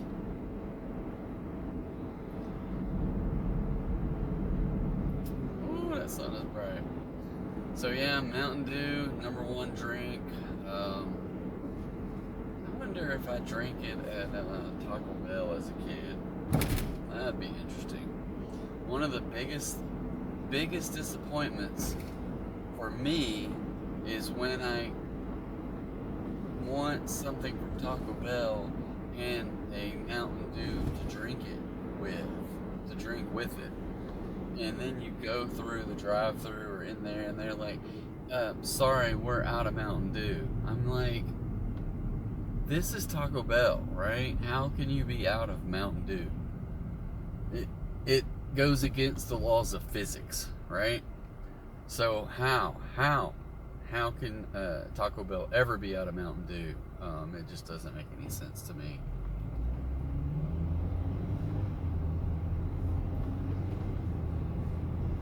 I do like, there is, where I live, there's a lot of Circle K's, and they bought out another local convenience store that built up around here and had, I don't know, 30, 50, I don't know, maybe more convenience stores, and Circle K come and bought them all out. And I never really drank soda fountains in the old store, just because I would normally just get it in a can. But the prices in cans have shot up so much over the years, and the prices for their sodas, at least when Circle K first came here and they had this app on the phone, and I don't know how many I got for free, but I was getting them for free left and right. Every time I got gas, I could go in there and get a any size of fountain drink was free, as long as I plugged in my phone number. And finally that ran out, but now they're still, for the big ones, I don't know if they're 44 ounce or whatever, and the middle ones and the smaller ones, but they're all 79 cents. And you can't buy a can of anything for 79 cents anymore. So, and their soda machines have 2 different sides. They usually don't duplicate the drinks, and they mix and match between Coke products and Pepsi products, so they always have Mountain Dew and maybe different flavors of Mountain Dew that I don't pay attention to, but just regular Mountain Dew. But what I love about it is that you can go in there, and in one machine you can get regular sized ice, cubed, whatever, they're like half of a cube or whatever. But the other one you can get, I don't know if they call it crushed ice or whatever, but I call it crunchy ice because it's just the right size for crunching on. Anyway, so I do like Circle K Mountain Dew with the crushed ice. And if I specifically go in there to get a Mountain Dew and they're out, or you put the cup up underneath there and it comes out all like the color of Sprite or water, then that's the ultimate buzzkill kind of thing, because you're like, oh, I'm hankering for a Mountain Dew for whatever reason now. I've been trying to stop drinking them because I know they will not be available for when I go on this trip to Portugal. So I don't know. I've started drinking this tea that's a blackberry flavored tea that's a powder that you mix up and drink it in a glass. And I don't drink coffee, so I'm not a coffee or really a tea person at all. But this is more like a little sports drink with tea extract or something like that. And that's mainly what I want it for, is for the caffeine. So because I would say, addicted to the caffeine. And you just feel like you need that something to get you going. So I normally drink something, whether it be a Mountain Dew or one of these teas, when I first start working in the morning, and then go from there. Alright, we are at the jail. So I am going to hit the pause button here and run in there, and I will be back shortly.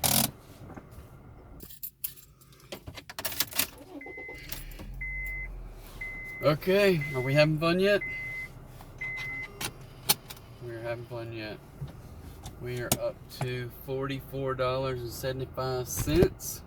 Sorry about that. Let's see. Is our AR upping at all? No. Every time I accept the order, it knocks another accept off the list. I need to knock some declines out here. Oh well. We'll catch up with it sooner or later.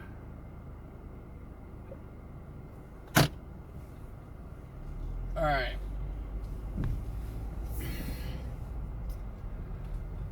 Well,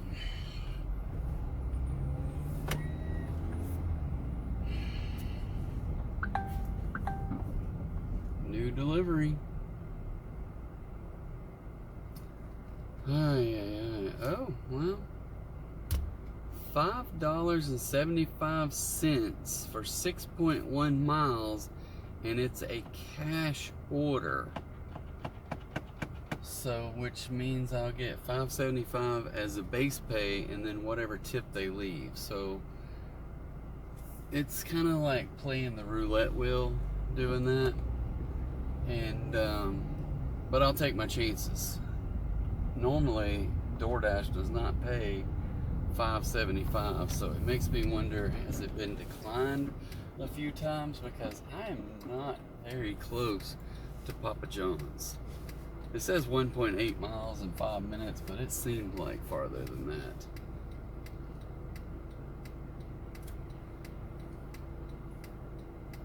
Oh.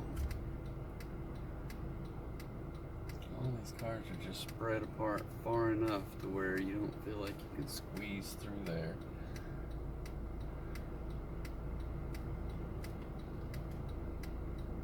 Oh. And that person is turning not in front of me, but after me. I was about to pull out in front of them. And the sun is right there in the crack. Okay, there we go.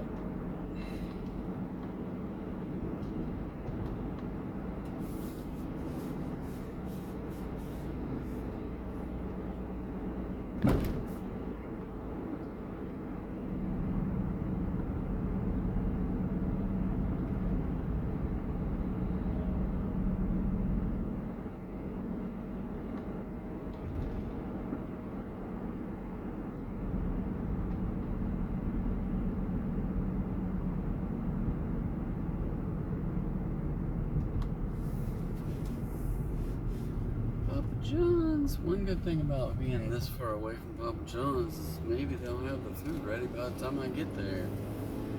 Fingers crossed. Fingers crossed. And maybe, because it's so far away, maybe it will be not that far of a delivery once I get there. Instead of 5 miles, it will only be like 3 miles or something. I don't know. We'll see. Whatever it is, it'll be fine. It's gonna fly.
I need to call my kid and see if we're going to shoot this show tomorrow and live, and figure out what we're going to do. I hate to do it all on the fly without, I haven't put any thought into it, but tomorrow, I don't know, is the best day to do it, because I don't have time to be preparing for it, but I'm sure we can figure something out. So, as soon as I pick this pizza up, I'm going to pause this and give him a call, see if we can square something up for tomorrow. I think we're just going to try to get it set up at our initial little setup is going to be at our kitchen table. We got a big window with some big blinds behind us, so I think that's probably the best place. But I don't know if we're ready to do that either.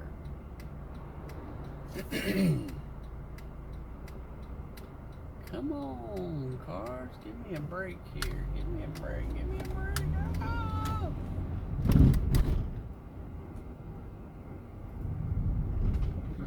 Okay. Oh, I hate, whatever these things, speed bumps. Not a fan of the big old speed bumps. Alright. Oh, look at that. I forgot to plug my phone in that I'm recording on. This would be nice to have a full charge. We're down to 15%. Alright, I'll be back. Okay. So, I don't know how long I was waiting for that, but while I was in there, I got another little small, like $4 order that's adds like 3 miles to the trip. So I was like, well, take it while they're giving it, right? Okay, where do I got to go? I think I gotta go that way. Dun, dun, dun, dun, dun, dun, dun. That is not an easy place to get to. I think I'll take the access road instead of going through all that headache. Alright. Boom. Boom.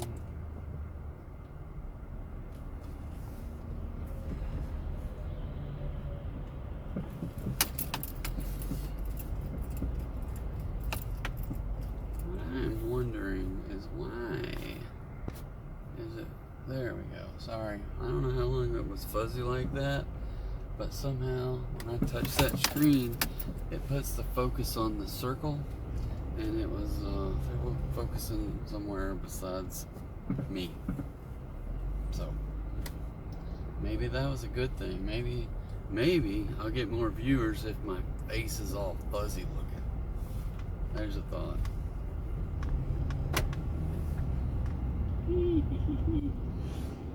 Okay. Oh, what is the Rambling Dasher going to talk about now? That I do not know. That I do not know.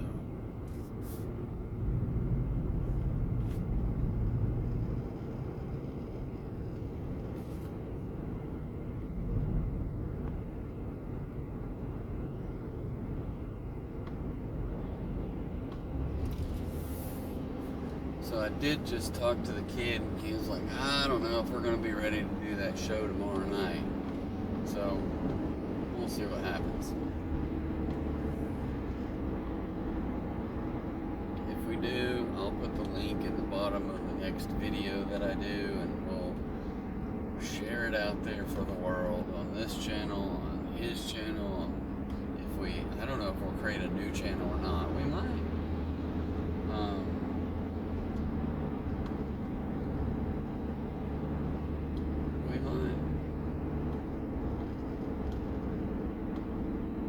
I think that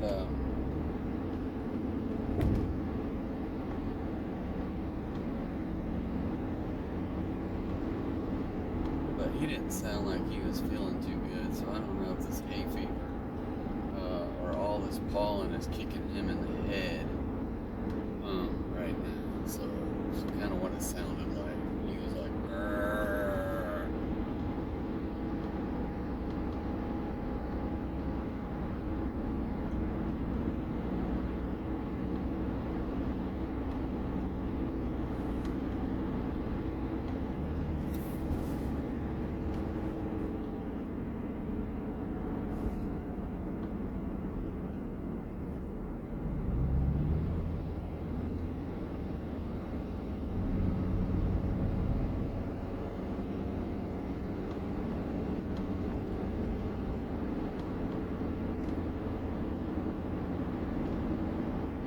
What I've been doing, but this gas that I got now, either I am just driving the crap out of this car, or the gas that I got is horrible.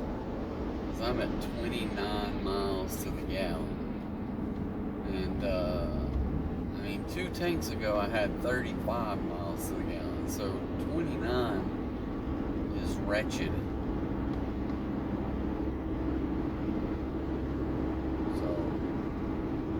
I guess I haven't been paying attention to how I've been driving, so maybe I just need to do better.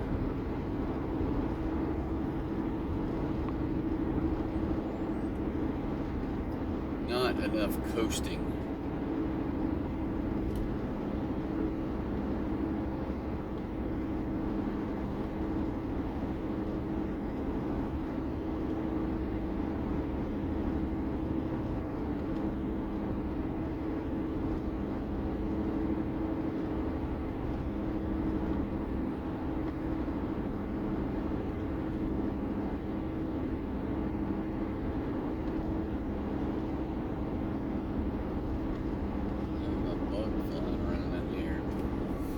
Okay, where are we going?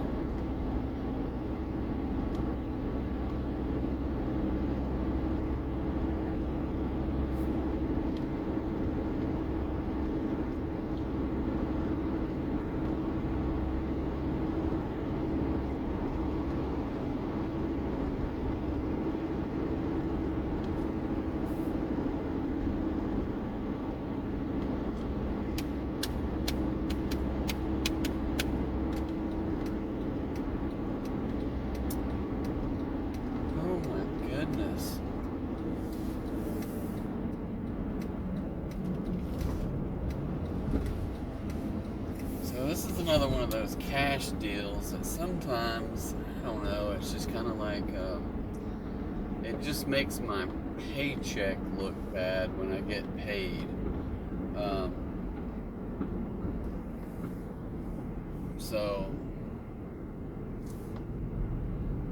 And I know if I just went and looked at my budgeting app, that it would show that I got paid cash of $60, and therefore in the same week that I got less money from DoorDash, and it would balance out. But it's still hard to see a low number coming from DoorDash, because you kind of just like, you're accustomed to seeing, like, when I want to get $400 a week and I get, you know, some crap number, because last week was horrible. I think the number was like, I think I had 2 decent cash orders, and it was like, according to DoorDash, over $200 of total for the week. But I only got paid like $111 from DoorDash that week, whereas the 2 cash orders were like maybe $50 and $60.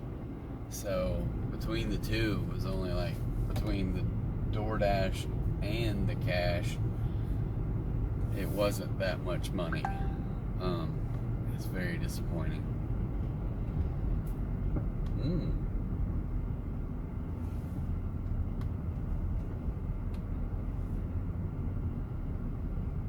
I got paid some dividends today.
Somehow I've missed the turn.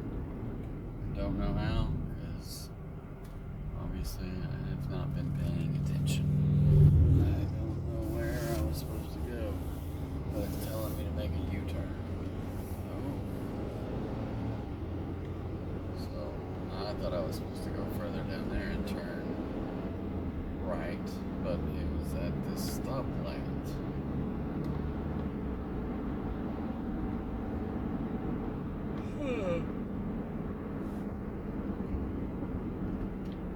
Alright, so one of the things I've been wanting to talk about on my son's channel, and I don't know if I'll ever get to do it if he doesn't get some stuff squared away.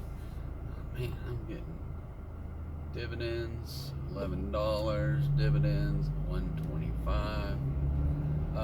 So do a little financial chit chat about things, and there's just so many things to talk about when it comes to personal finance and being able to take care of yourself, take care of your money, not be squandering it all on interests, on credit cards and things like that. So I know it's a lot of things to deal with. But I do want to, this is what I've been trying to get my kids to do, is once they get a job, that they do at least $25 a week. And if you're making, I don't care if you make $100 a week, especially at your age, they can afford 25 bucks a week because they don't have any money to spend stuff on. Now, I don't know, my son, he may or may not get a job this summer. He's just got too many activities going on to get a job. If he does, this will probably be his first year to have a job. He's never had a job before. He's house set before. He house sets or dog sets for some people, but he doesn't have a job. So, anyway, thinking about getting a job this summer, but not so sure because his older sister is moving to Japan, and him and his mom and his aunt are going to be flying to Japan with my daughter and getting her set up and treating it like a vacation. So I don't know what all they're going to do. I haven't been informed of everything. I've heard a little bit here and there, but they're going to be gone for at least 10 days in July. So that's right in the middle of summer. So that kind of, if you're going to get a summer job, then missing 10 days in the summer kind of throws a big kink into that. And usually they go for another week to Florida or Alabama or somewhere on the coast. I don't know if they're going to do that or not. And then I was wanting to take him on a trip later on in the year, but it's over Memorial Weekend or Labor Day weekend. So that's kind of but it's just over the weekend, but it's still, we might have to miss a day or school or two if we leave out on a Thursday and fly back on Sunday or Monday. So it's kind of one of those deals. I wish I could see some numbers here, people. Numbers. Where's the numbers at? Oh, there it is. There's the number.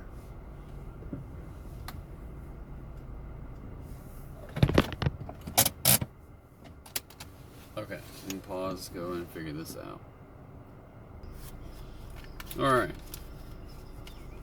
So that was the cash order, and it was $19.05, and he gave me $25 and said to keep the change. So that was very nice of him.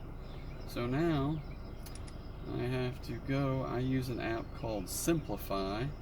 It's a Quicken app, and I can go in and I have all my accounts hooked up so I can see everything in one account.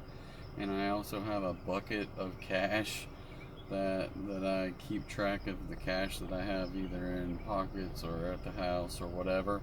And I can just go in and add the $25 to this. It's saying that it came from DoorDash. If I can figure out transactions plus, so I just go in and plug in that it was DoorDash, that it was plus $25, it was in my cash account, and the category was also DoorDash, income from DoorDash, and create that transaction.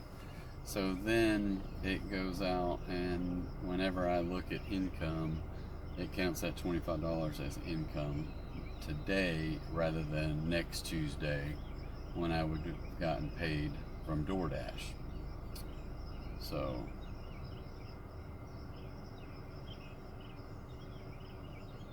alright, so now I've got this second delivery.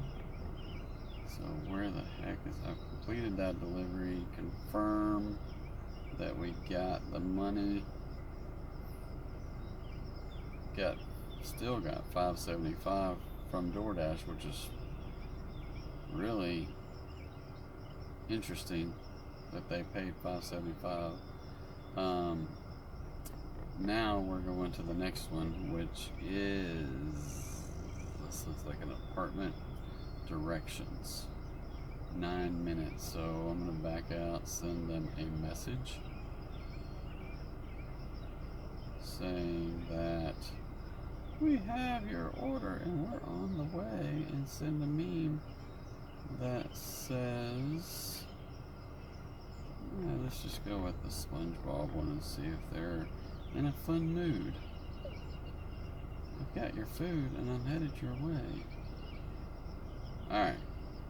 Directions, 9 minutes, 2.5 miles.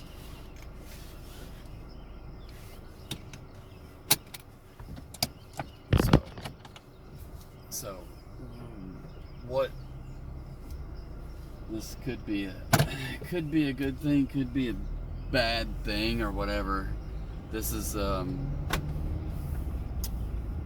don't know exactly what happened. All I know is that the people at Papa John's said that this particular order was the second delivery on this person, and this order that I was delivering had 0 pay, so they're getting it for free because of something was wrong with their first order. So it's always hit and miss on that kind of stuff, because they could look at me and say, well, I'm their problem, and come and give me a 1-star rating or something on there, which, you know, I am not too worried about 1-star ratings, because I was at a 9 or a 4.9 something, 9.6 maybe, I don't remember. I had 99 5 stars and 1 3-star or something like that, because I recently had a couple of 1 stars fall off and some 4 stars fall off, because it's a rotating 100. So finally, it takes a long time for that stuff to happen, but it finally happened, and it fell off. So if I get another 1 star, so be it.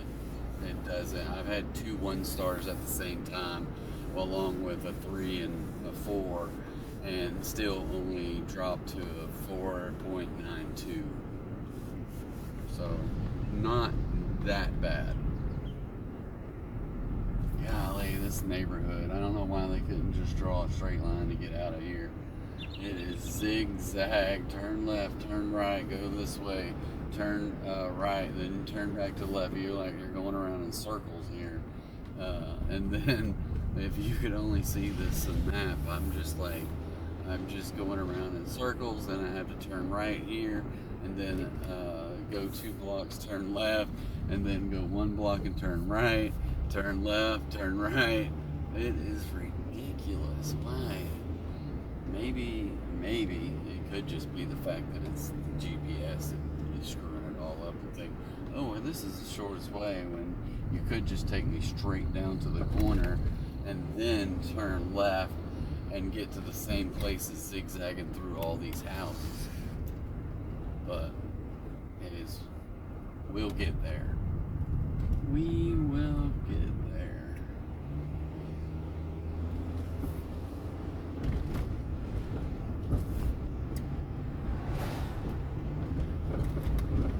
It is getting dark out here. All of a sudden, the sun is down. I could probably put up the visor. I don't know if I've ever been on this road here. It does not look familiar at all, but I also might not know where I am.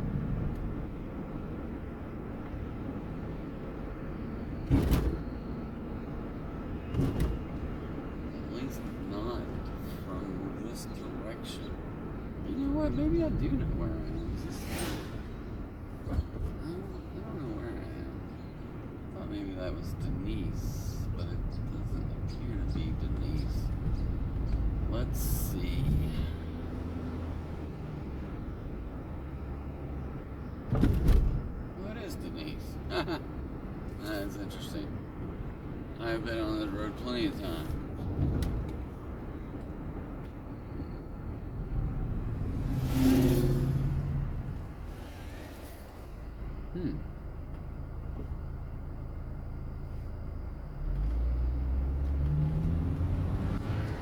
There is a new training, parties, and fun place there. It looks like they probably have like indoor batting cages or something. Alright, well, it's getting a little chilly once the sun goes down, and I don't know where. I have to have a sweatshirt back there somewhere. I think I ended up taking those kids to the movies last night in this car, and threw all my stuff in the very back, so it's probably back there, back somewhere.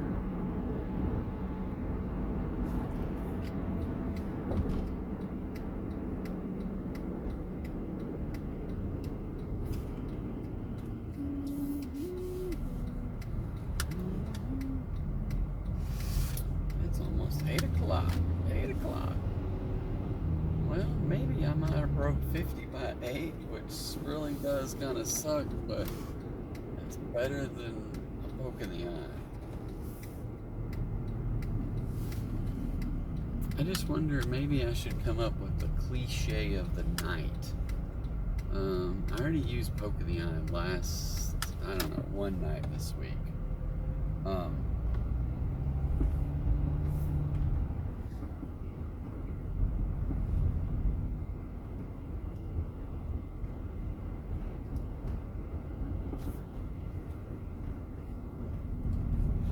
Anyway. Alright, back to finances. So, I think a little thing that I want to encourage anybody that might listen to, if you don't already have some kind of savings plan started. And I can tell you this, I'm 55 and I don't have everything taken care of. I'm DoorDashing. But I do have savings, and I'm trying to save more money so that I can be prepared and look at my ultimate goal is to sell everything and move abroad and hopefully live cheaper than what I can live on here. That's my goal. Not having all the insurance payments, the car insurance, house insurance, all the taxes that I have to pay for real estate and car taxes and tags and who knows what all. Alright, I hate this. We're not gonna see an address there. Alright, lady, where are you? 1-5. Yeah, right there. It's on the right, not on the left.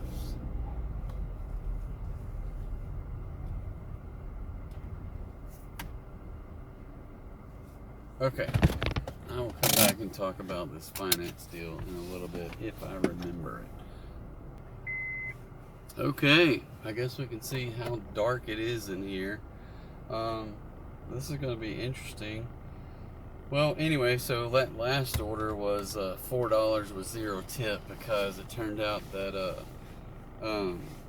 DoorDash, not DoorDash, but maybe Papa John's or something, they said that they messed up their order, and this was the second delivery.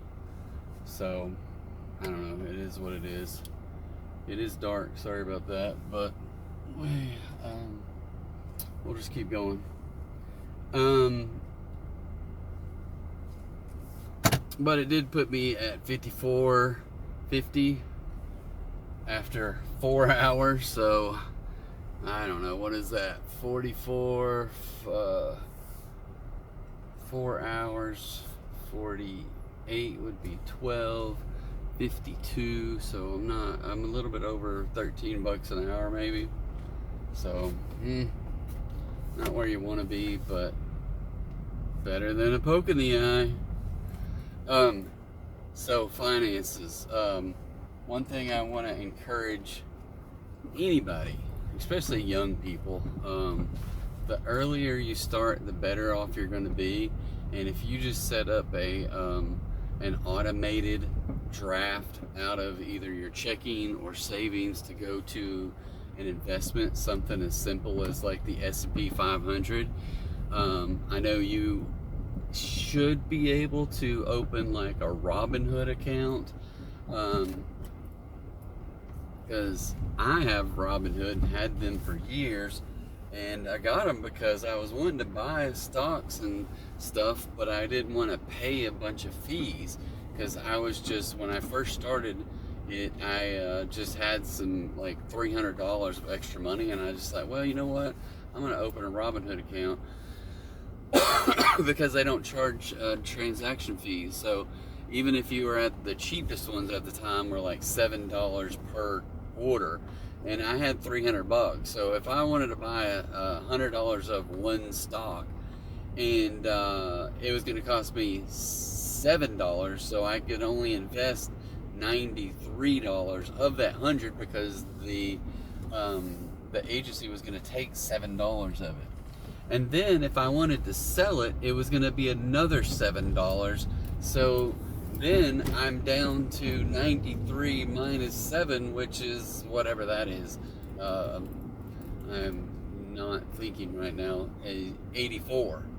Something maybe. 86. Yeah, 86. Sorry.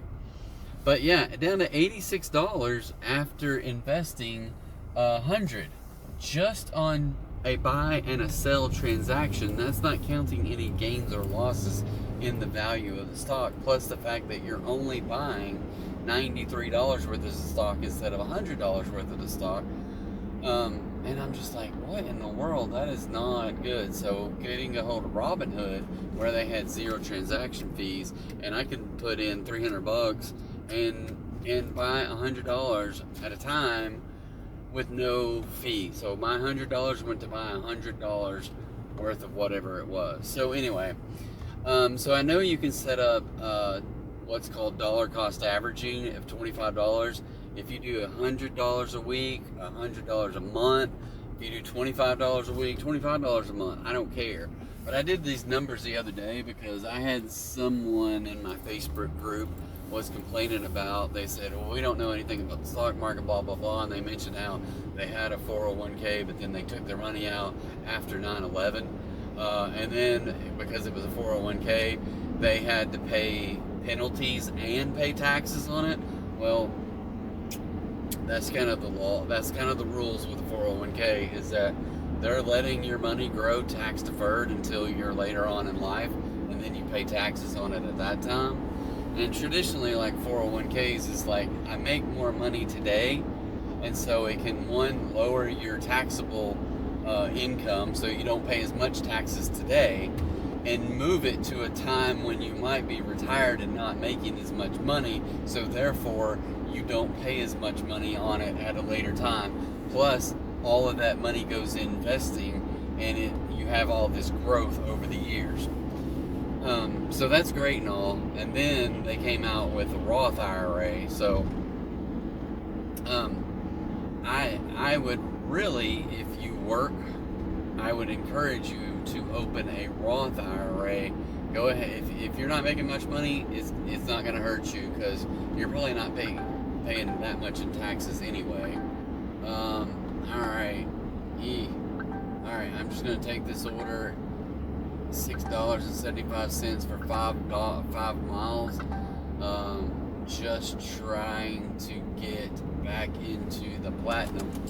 But I mean, $6, right? So we'll go and do it.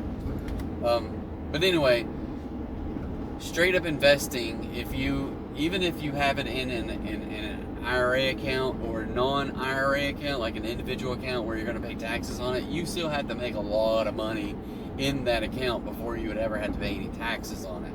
So if you could afford $25 a week, which is like, Starbucks 5 days a week, if you can afford Starbucks 5 days a week, you can afford to put $25 a week into an account for yourself to grow it for later on. So I ran some numbers on someone the other day that said, well, I took all my money out of the 401k after 9/11, had to pay taxes on it and pay penalties on it, and had they only left it in there, they'd have been so much better off. And I just ran quick numbers through like ChatGPT, or through Gemini or whatever, whoever answers my phone when I say, "Hey Google," and basically it came up and said, and I think I might have even done this on my desktop, so I didn't speak to text on it. I just typed it in, but said, "What would $100 invested in the S&P 500 invested on 9/11? Was it 2000 and was that 2000 or 2001? I can't remember. But any which way, it was one of those 2 years. Oh shit. Sorry. I am not going to the restaurant that I'm supposed to be going to because I didn't get the directions. And I drove right past it. So anyway, now I gotta go some back roads to get back there because the access road's only one way. And if I go across the freeway and then come back, I gotta go all the way past it, take the exit, go up over the freeway, and then come back again.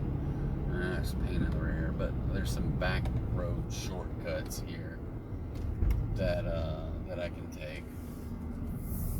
Anyway, so the one thing that I looked up is just, what if I left $100 in there on 9/11, and what would it be worth today with the S&P 500? And $100 back then, even though it's been 25 years or so, it would be worth $700 and something dollars. So you would have $600+ in gain on that 100. It doesn't seem like a lot, but that's 600% gain over that time frame, which equates to being like 8, 9, maybe even 10% per year. And yes, those years you had ups and downs, right? So market volatility is always going to be there. But if you leave it in there for a minimum of 5 years, I can't guarantee things, right? But rarely has there been a 5-year stretch in history where the S&P 500 is going to give you negative results over a 5-year window. It could happen. It happened 3 years in a row in, well, this was Clinton years, I think, or was it 9/11 years? I can't remember. But anyway, 3 years in a row where it was negative 3 years in a row.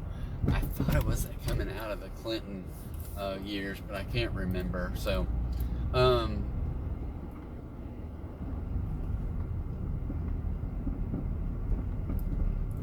anyway, but 3 years in a row of negative returns is tough. But if you're investing for the long term, then you, especially if you are adding to your investments on a regular basis, because if you think about 3 years of negative return, and if anybody that's married to someone who likes to go shopping, then you know, what are they looking for? They're looking for things that are on sale. It's like, honey, I saved us hundreds of dollars today. Oh yeah, how much did that savings cost me? Oh, just like $1,000 or whatever. But still, you know, that's a little joke, but still. When you think about if you're investing money and you're investing regularly, and number one, because I can promise you, you can't guess when the stock market is going to go up and down. I promise you. But if you're constantly investing in it, then you kind of don't mind when the market goes down. Why? Because you're constantly buying new shares when the market's down. And when the market goes down, you buy more shares with the same amount of money than you bought the last time. So more on this when we come back. Hey. Back in the dark.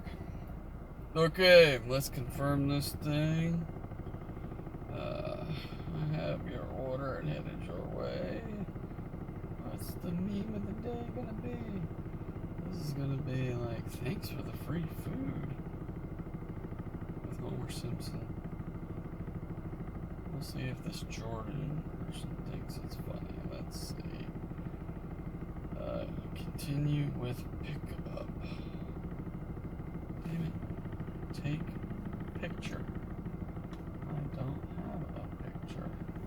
take. That's already in the red bag. Photo is missing. Receipt. No kidding.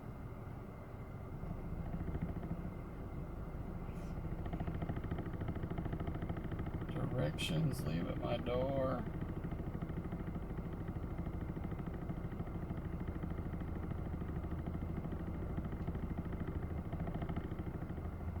Alright. Okay, so finances. Money. Trying to figure out how to save money. Okay, so back to my little story about my S&P 500 since 9/11. If you just put in $100 on 9/11, it would be worth $700+ today, which is a $600 gain just of adding no money. And that's letting the dividends that pay, which are like earnings that it pays out to the shareholders, and letting that reinvest and buy more shares. So letting the dividends reinvest and just the growth of the value of the stock. Okay, so up $700 with no additional payment. But if you were to add as little as $100 a month over the same time frame, it would have grown to over $31,000, and that's just doing 12 grand a year.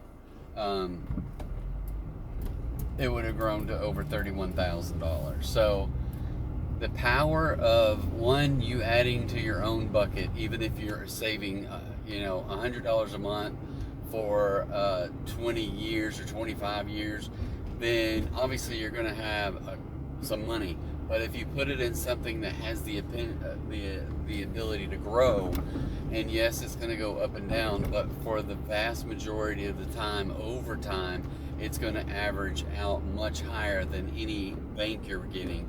Like I saw something today, one of my credit cards is trying to get me to move cash into their bank and pay me 3.7%. And said the national average right now is 0.41%. Well, I promise you, my personal savings account that I have at my local bank, they pay me like 0.1%, and it's just garbage. And that's why I don't have very much savings with them, because they don't pay me any interest. So why should I? But anyway, I still prefer to have a local bank, just in case I need to go there and get money for whatever reason, or if I want to go by there and deposit money, then I can do that. I don't have to figure out how to convert it to cash into something else. So that's probably the number one reason I still have that instead of a online banking of any kind. Which I do have online banking, but for my primary check writing and everything else. But anyway, so with that said, I can't remember the exact numbers, and I'm not looking at an investment calculator right now. I'm driving and doing DoorDash. And I've done this in the past, like when my daughter and her boyfriend were still in high school. And I was like, okay, you're working, why don't you take $25 a week and put it back? And $25 a week is roughly like $1,300 a year, right?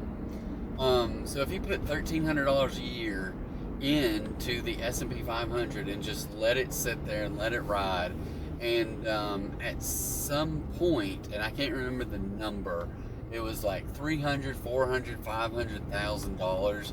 If you just keep investing and it averaged 8%, and it's averaged over 8% for the last 25, 40, 50 years. So with the expectation that it continues that same trajectory, then there's no reason why you can't be a lot better off by just putting in $25 a week. A lot better off than what I am right now.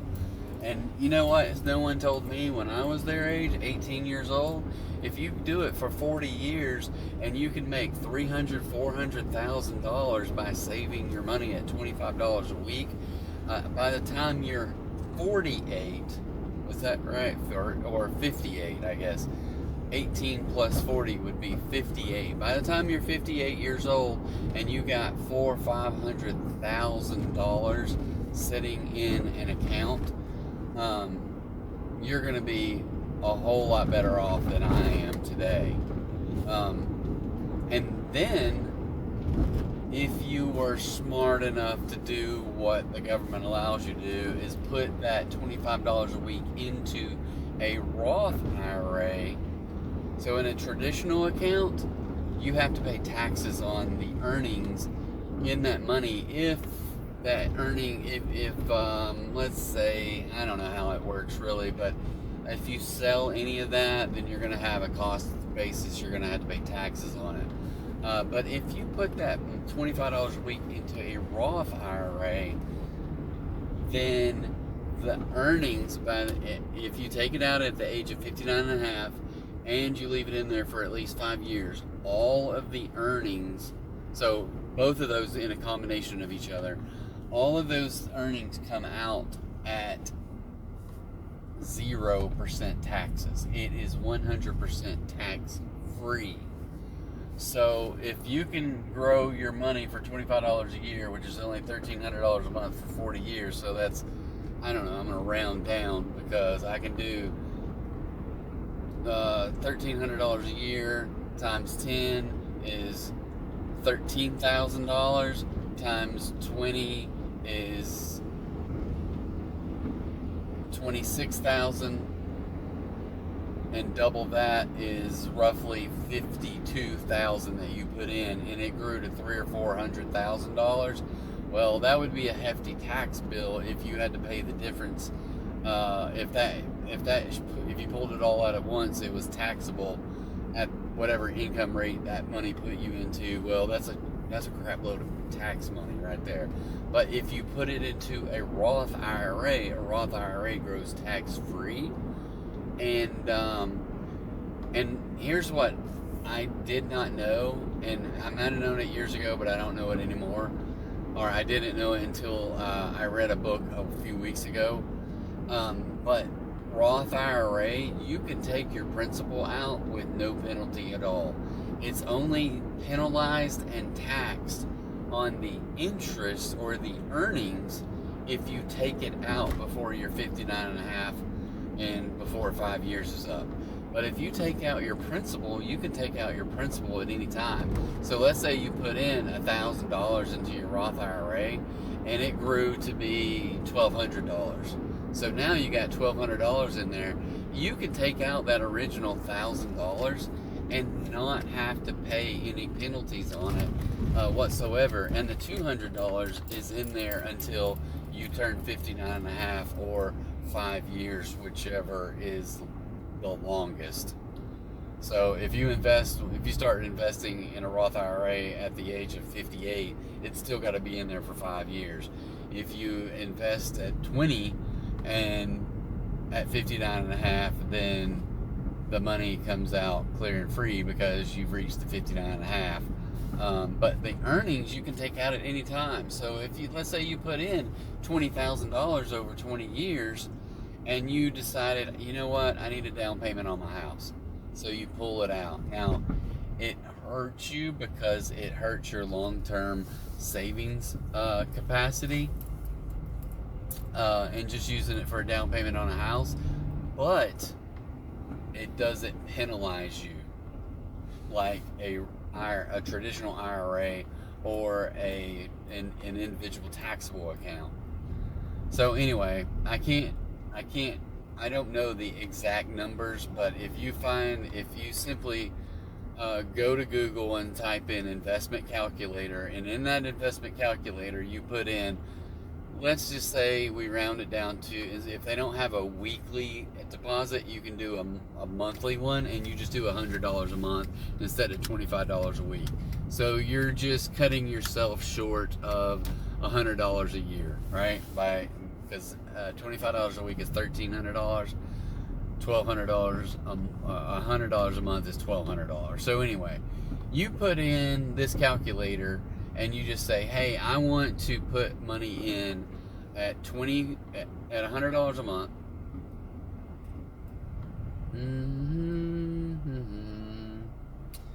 Well, this is very interesting. I am at the end of this road and it is a cul-de-sac, but it says turn right, and there is no right turn. How can that be? How can that be? I don't know what to do here. I'm very confused. Unless I'm on the wrong street. How can that be? How can that be? Okay. I don't know. I hate GPS sometimes. But let's go back out of this neighborhood.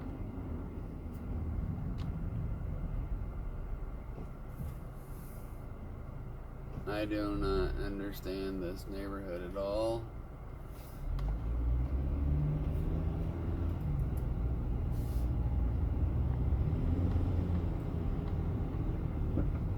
Okay, sorry.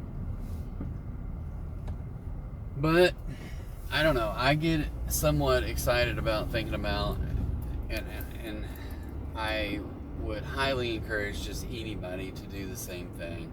S&P 500, something that's been around for a long time, something that, even if one company of those 500 companies went out of business, you've still got 499 other companies that are invested in there. So you're not going to lose all your money in one day or whatever.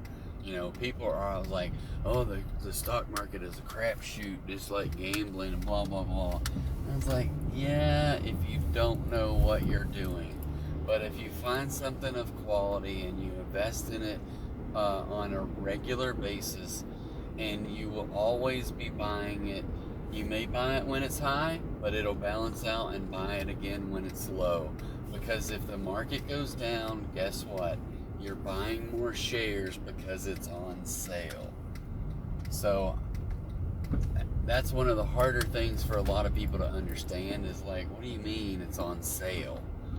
Well, let's take an individual stock that's worth $100 a share, and I've got $1,000. So if I buy $100, if I buy $1,000 worth, and it's worth $100 a share, how many shares can you buy? You can buy 10 shares. But then let's say that stock goes down to $50 a share, and it's still a quality company. How many shares with your same $1,000 can you buy the next time? You can buy twice as many shares. And if we feel comfortable that company is a good quality company, it's going to go back up in value again and be back at that $100 a share value again. Well, guess what? I now own, I can't do the math in my head, but I bought 10 shares for $1,000 and it went down to $50 a share. Now I bought 20 shares for the same, for $1,000. And alright, I gotta go backwards one house. If I buy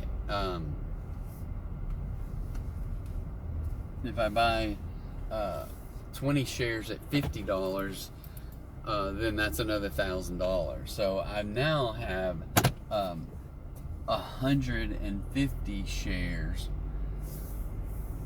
but I only paid $2,000 compared to buying $1,000 for 100. So any which way, the second $1,000 I spent, I got 20 shares instead of 100 shares. So I bought them on sale. So that's one way of looking at that. A nice way to do that. Okay, this is the right place. Alright, I'm going to put you on pause and I will be right back. Alright. So all that being said, buy. Set up a common reinvestment and do it weekly or monthly, and do it for the long term, not for a week or 2 weeks or a year. Do it for ever, and look at that money not as your today money, next week money. Look at it as your forever money, and just kind of write it off. Like I know this from experience, that once you get used to setting up something and have it drafted out every week, and you've got the money in there to cover it for $25 or $50 or whatever, you don't miss it after a little while. It becomes part of you, and you just don't miss it. So if you do that, oh crap,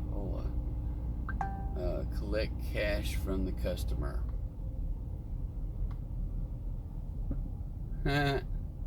This last person wrote me, hell yeah, James. That's funny. So another Pizza Hut collect cash from the customer. It's only $2. I hate doing that, because what if they leave like a crap tip? But I'm gonna roll with it and see what happens. Let's see, what did this say? Hell yes, James, thanks. I'm just gonna put like a laugh face on there for that. Okay, 1.5 miles and 4 minutes to this Pizza Hut. I don't even know where I'm at, because I haven't been paying attention. I've just been following the GPS, and it took me through some crazy neighborhoods. I don't know. Where's it gonna take me? Okay, anyway, just keep investing. If you're gonna do anything as far as investing and you feel like you can't, I promise you can. There's some people who truly can't. You can't do without $25 a week, but most of us, you can find a way to get $25 a week. Set it up, auto draft it right out of your checking account, right out of your savings account. Always make sure that money's in there, and just let it ride. $25 a week. Purchase new shares of S&P 500 every single week, and just don't look at it, and periodically sneak a peek, and you may see, oh, you know what, it's down. And then when you see that it's down, you're like, okay, that's okay, because I'm buying more shares on sale.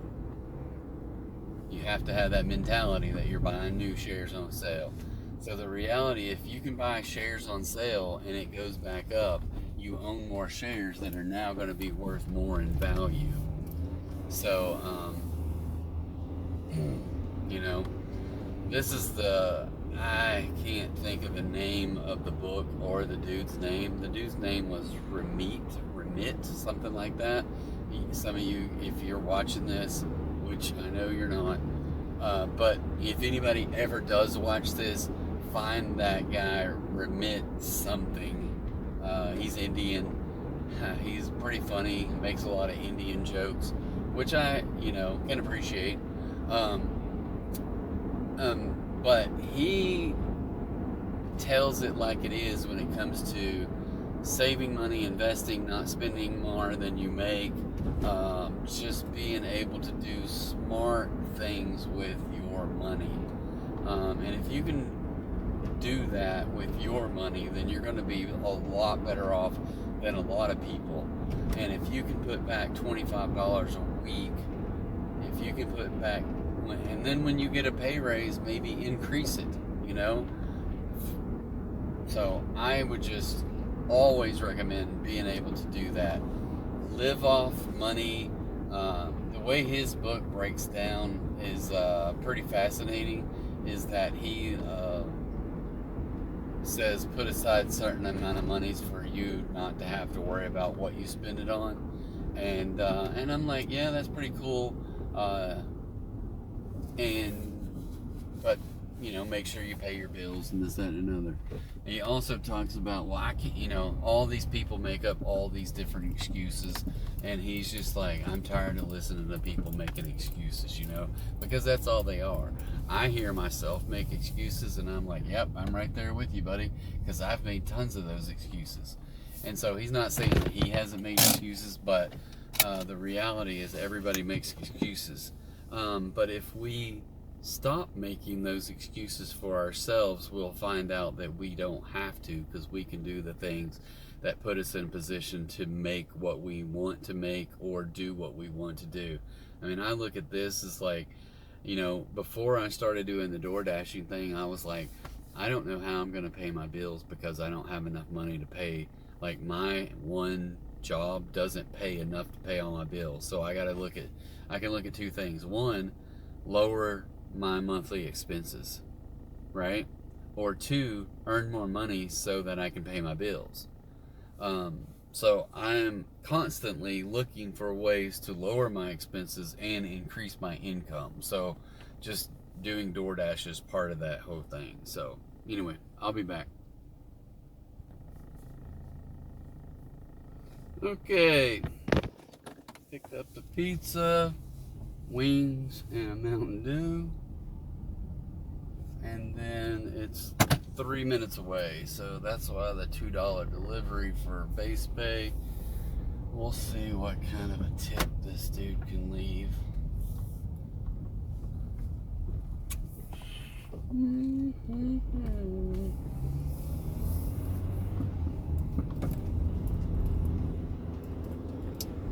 Okay, so anybody have any questions about the financial tip of the day?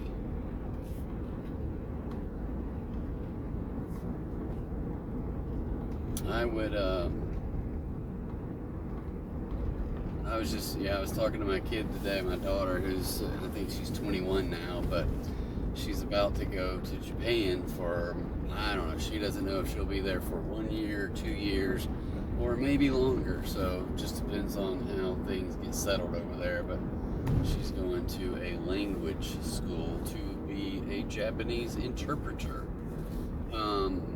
So she started doing that a couple of years ago before she went to college for a couple of years, and then is kind of like going a different direction to a language school now, and in a foreign country, right? But she came home from college after spending a couple of years there, paid all of her student loans off, and has been saving up money for this trip to Japan. And she hopes that she can come up with a job over there so that she can afford to stay over there. Otherwise, she's going to have to borrow more money to finish that. I don't know if I really don't know. I told her that, look, you got to figure this out, So I'm not the one that can afford to pay all of her stuff. So she's done a pretty good job as far as paying all of her student loans off that she had. Well, she didn't have that many, but she still had student loans, so she paid all of them off, and she's been working to try to save enough money to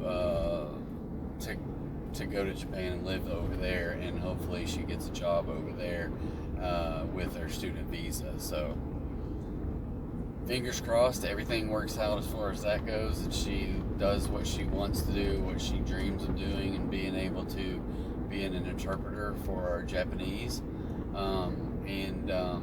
Yeah.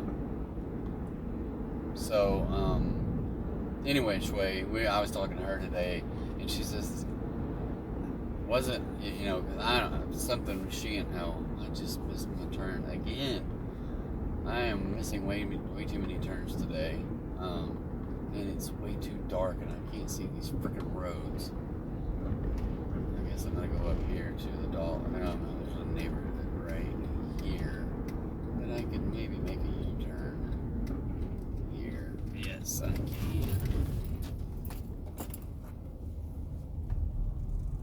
I got 2 cars behind me, so that's my problem. Oh, there's more cars coming behind me there. I've got to be able to turn on this road here.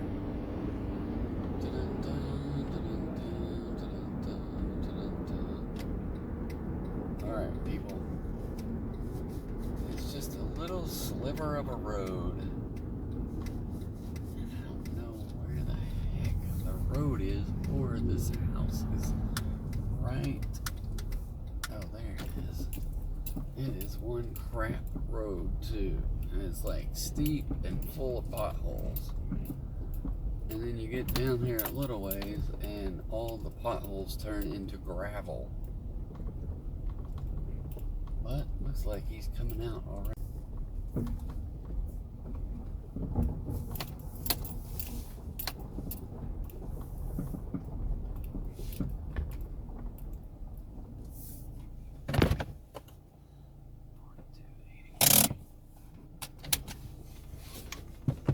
Alright, I'll be back.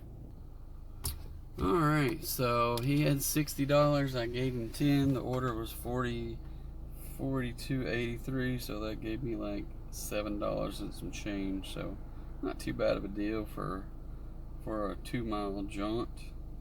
So I need to go back over to my Simplify app and add another $50 in here as a transaction for today. So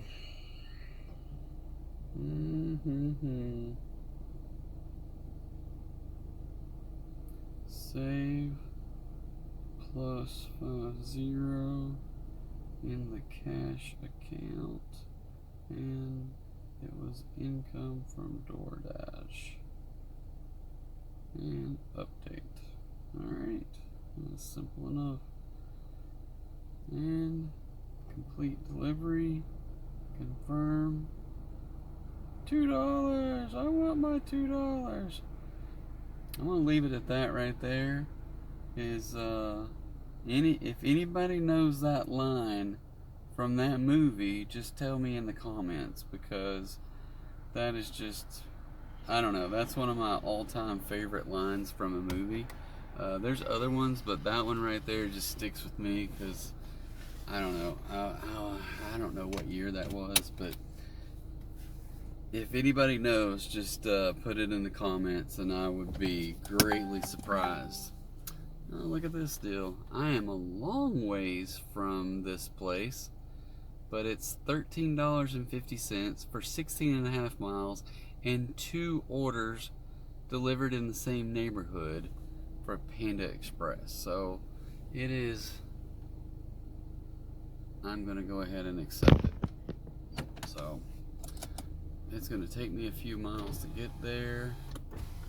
It's gonna be okay. Maybe somebody will add a bonus tip. If not, it's $13 for maybe less than an hour's time. Hopefully it'll be less than an hour. I don't know if I'm gonna back out of this driveway without spinning my tires in the gravel. Alright. So, who said it? You can even go so far as to who said it. I want my $2. It was a constant theme throughout this movie. The movie wasn't one of the greatest, but it's kind of one of those little cult favorites. Comedy. I don't know what year it was. I would say I had to be a teenager when that movie was out. I'm not real sure, but I think I was a teenager, so it had to be in the 80s. But yeah, that was one of my favorite movies back then, and I still quote that line anytime I talk about $2. So maybe that'll be a top 5 movie lines one night.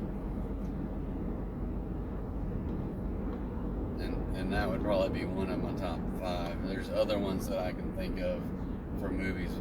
Sometimes I paraphrase some quotes from movies to make them funnier, if that's possible. But yeah, I don't know. One of my favorite lines from a movie all time is one that I paraphrased from Groundhog Day. So there's a scene in Groundhog Day that he's getting out of a limo and he's wearing a Mexican sombrero and a poncho, and the girl he's with, you know, in Groundhog Day, the premise is he wakes up every day and it's the same day over and over again, Groundhog Day. So he gets out of the limo. He's wearing this Mexican sombrero with a poncho, and she is wearing a French maid uniform, and they're just going to the movies. And you hear her say, "Phil, I thought we were going to a costume parties." Anyway, so that was kind of a line. I don't remember what she exactly said, but something like that. And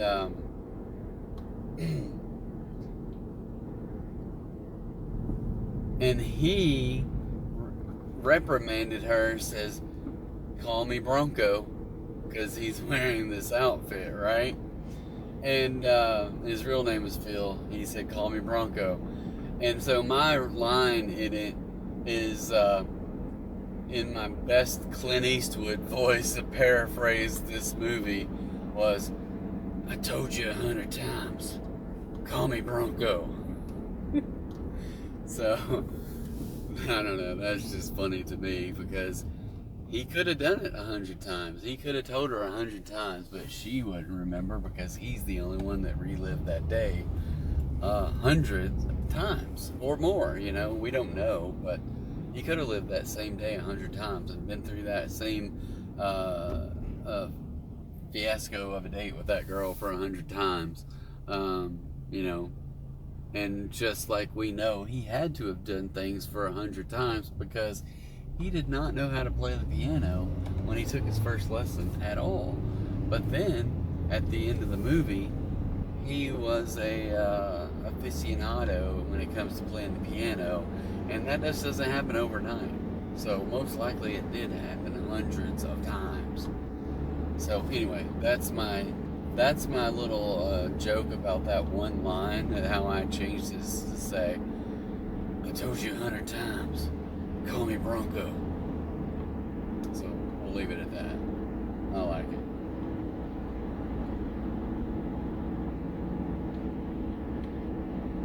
And all that in the dark.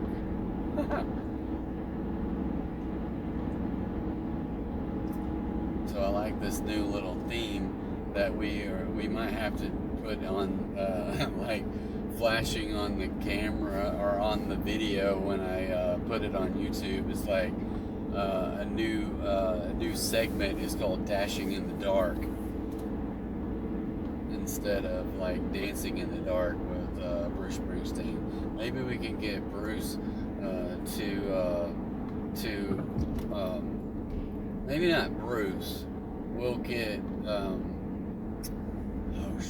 what's the dude's name?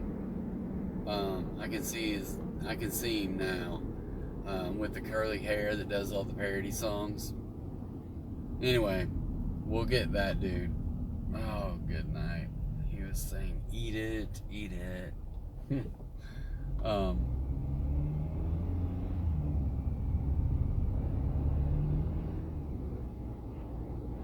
Weird Al Yankovic.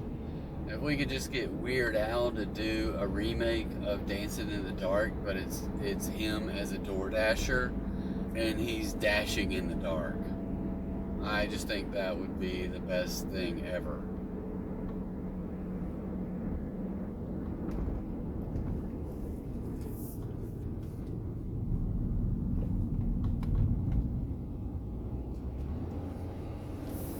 Anybody know Weird Al's phone number, let me know and we'll track him down and get him to do this parody, Dashing in the Dark.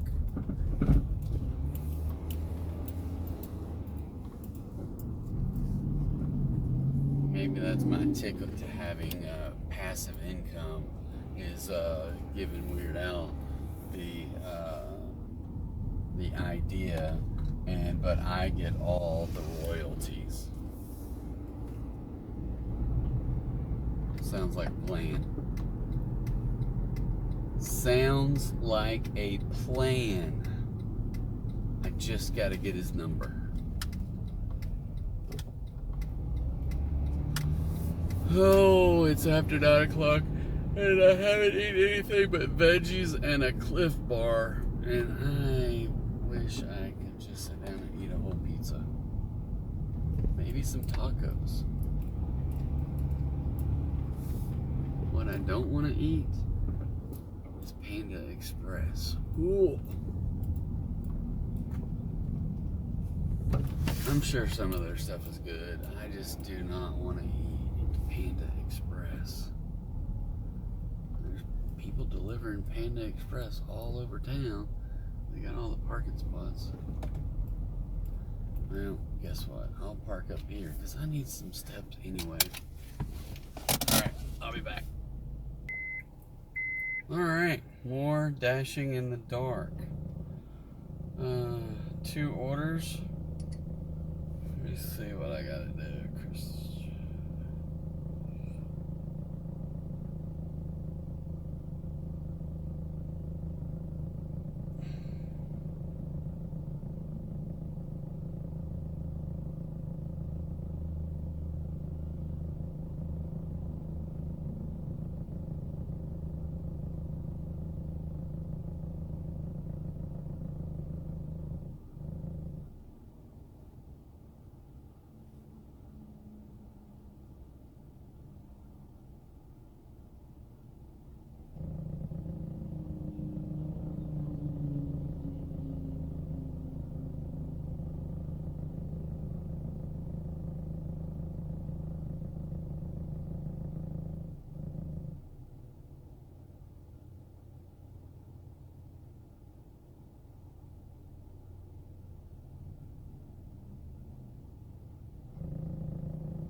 Oh, Lord have mercy. 17 minutes to get to this place. Alright. Here we go.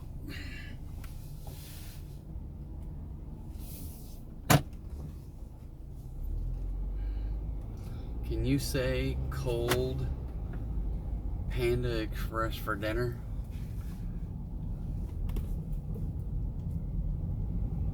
But it is what it is. We're gonna take it. Most likely, I don't know how to get out of here. Okay, yeah, okay, I know where. I gotta go down the road, make a U-turn on the freeway, and then go the other direction. I'm not gonna make a U-turn on the freeway. I'm going to take the appropriate circles, or whatever you call them. I'm gonna be doing some loop-de-loops to get going back the other direction.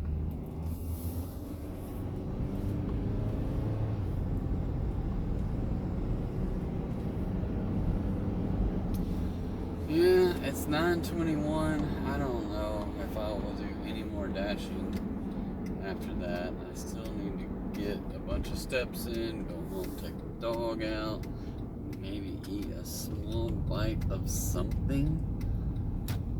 I don't like eating too late. This is already way too late, but I don't know that I can handle waiting till in the morning, and then I have to get on my call halfway early, and I don't normally have a very big breakfast, and I will be starving by then if I try to do that, so I don't know that I want to try to do that. Maybe. But I don't know what I have to eat at home. I need to get some stuff out of the freezer and get it ready to cook.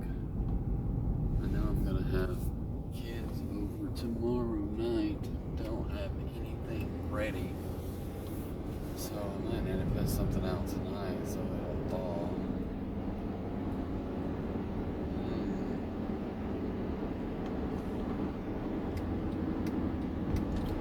Alright, I'm down to 28.8 miles per gallon, so I am sucking on this one. So this 14 minutes of mostly freeway driving, I might be able to make up a little mileage. We'll see. We set the cruise control and just take it easy.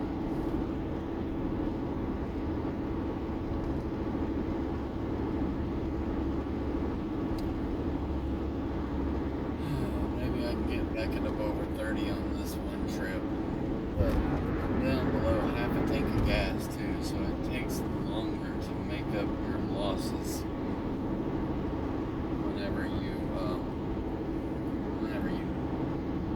don't take care of your gas mileage on the first half a tank. But anyway, it'll be fine.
Up there and going downhill, so I'm coasting some.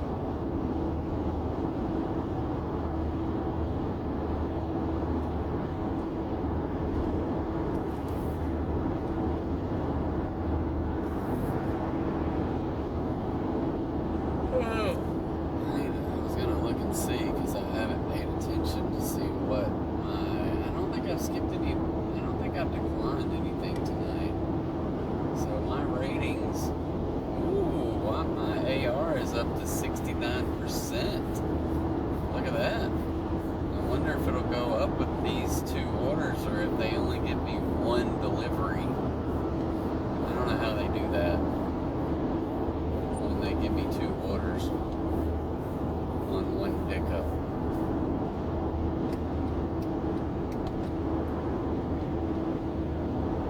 I do feel like DoorDash does some shady stuff when you have two orders at the same place. My personal opinion, they should give you base pay for both of them because they're charging the client the base pay for both orders, but only paying us, I feel like, the base pay for one pickup. I think that's garbage myself. But I'm up to 4.98 on my customer rating.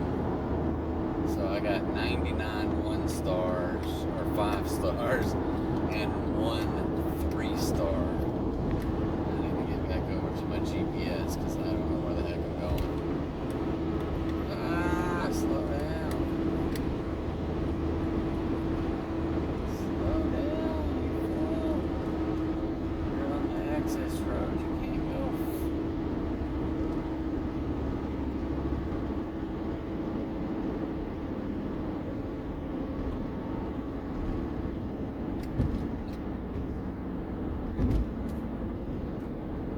I don't even know what the speed limit is on the access road.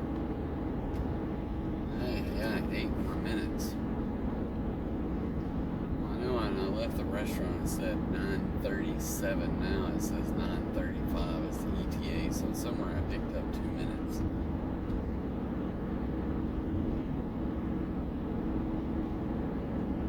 And I'm up to 29.1 miles per gallon, so look at that.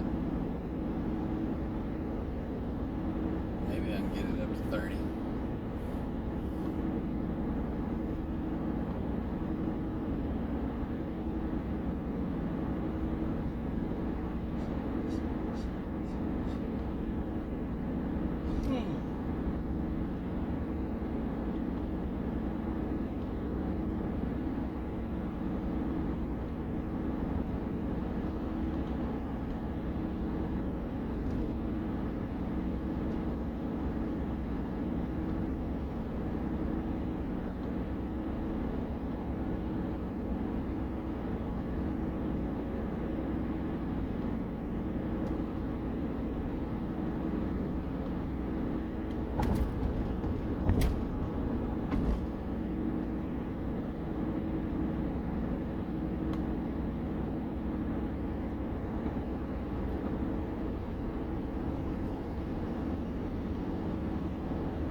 Miles, 5 minutes. I think both of these orders are pretty close together, so it's $2.99 a gallon for gas up in here though. That's crazy.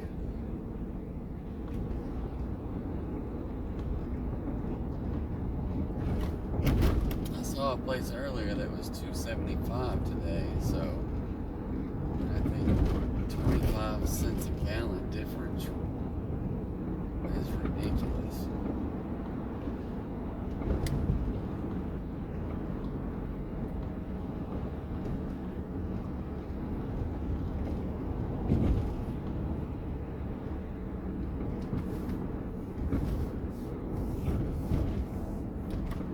It is dark in here.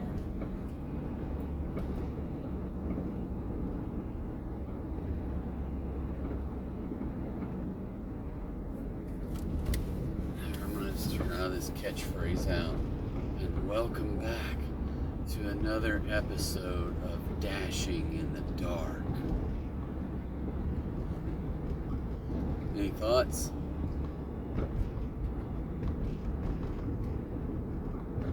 I kind of like it. I think I'm going to start using it.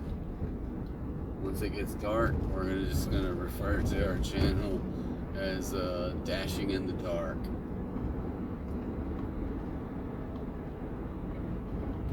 So the nights I work late, I try to get done around 10ish or so. Maybe 10:30 at the latest, but I have step counts that I want to get, and I'm only sitting at less than 6, so it's going to take me 35 minutes of walking to get my steps in. I think that's where I'm at anyway. I'm at 59:21, so yeah, I'm still a good 35-40 minutes of walking to do. So I have to be home and walking before 10, 11, 20 to get them in before midnight. Golly, where's this thing taking me? It says 1 more minute, but it looks like a long ways up this freaking hill.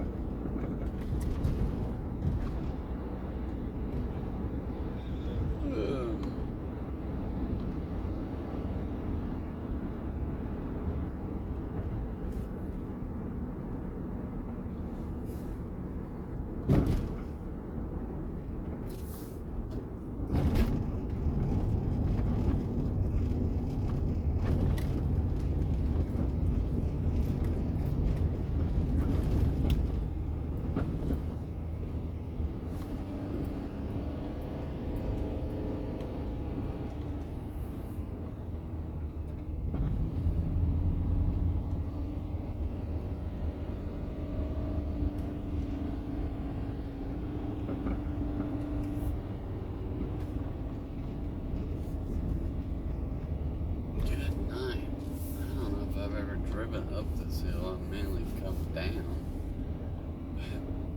There's 2 entrances to this neighborhood. One is going uphill on the other end of the neighborhood, and then coming up this way. Usually I drive all the way through from the other way and then come out down here, and I just missed the house. Okay, let's make a U-turn.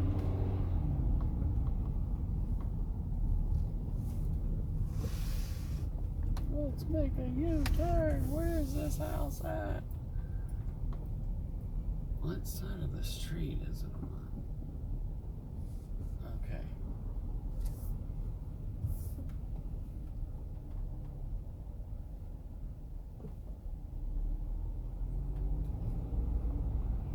I hate these things in the dark. I can't ever see the numbers on there. This looks like it. Yes.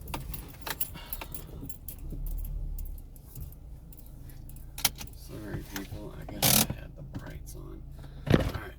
I will be right back. Alright. And welcome back to Dashing in the Dark. Oh, dang it.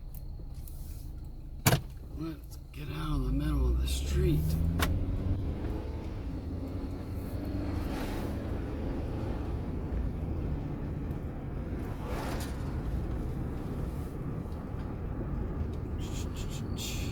Alright. 5 minutes away. 1.9 miles. Good night. Feels like I'm driving down the hill at Pikes Peak.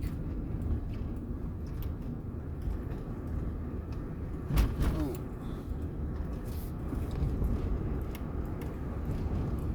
And wouldn't you know it, they put a stop sign right at the bottom of the hill.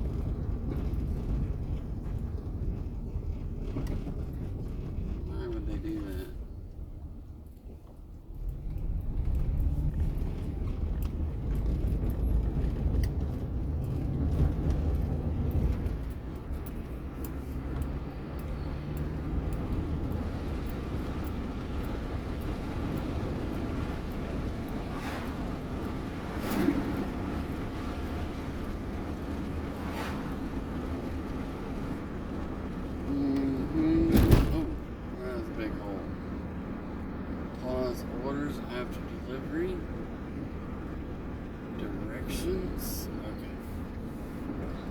Alright, so this is going to be my last stop of the night.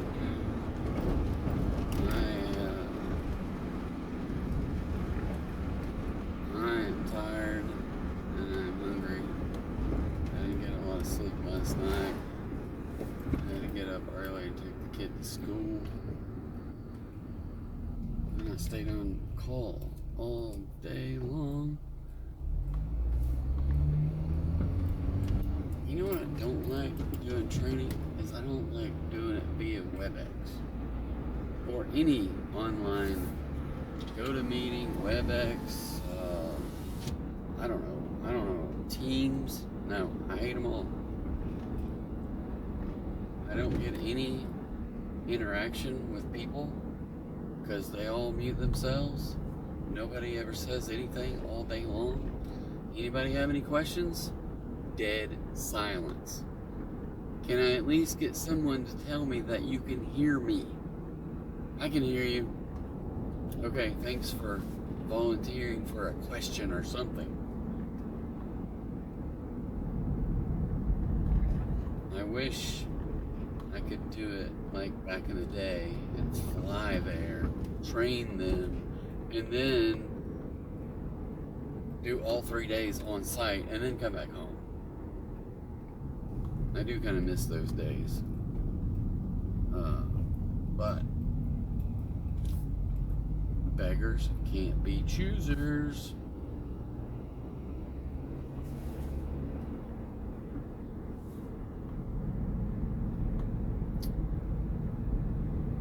Yep.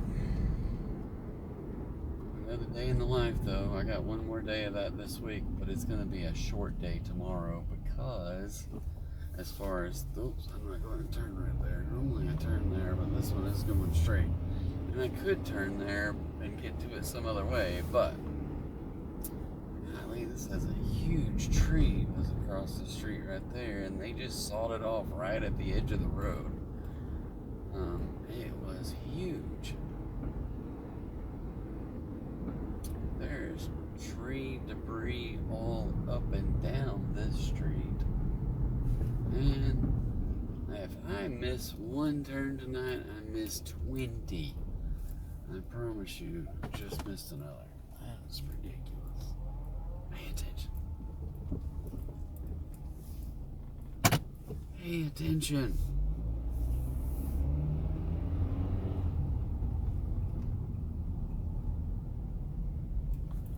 Oh, and there's a big tree removal thing here blocking the street, so oh wow, there's someone's car that got totally demolished by a tree. Wow, it is pancaked. That is crazy.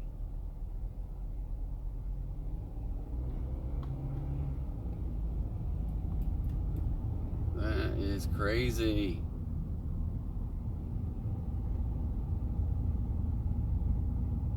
Well, I'm glad these people got power back.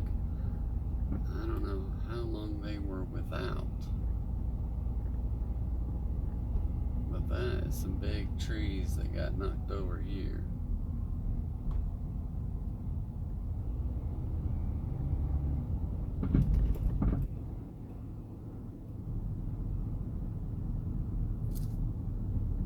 Turn your brights off, people. Come on.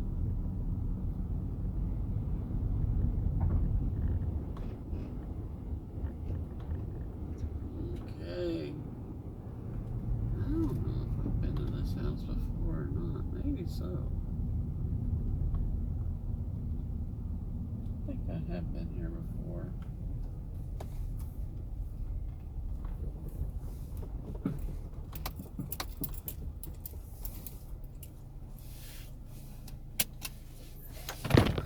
Something looks familiar about it. Okay, I will be right back. All right, so I'm just gonna say this order should have been a lot more because one of the customers did not leave a tip at all. So I'll give it to DoorDash. They did pay a $9 base pay out of the $13.50, and then one person left a $4.50 tip. The other person left a 0. So anyway, done. End dash. So just to give the final tally, and it did not give it to me. Why not? Let's go to earnings and look at the day. So, wow. So, total for today, on a long day when I try to get 100, 76.75. DoorDash pay $39.25, tips $37.50. So it's a sad day when the tips are less than the DoorDash pay. I have to tell you that.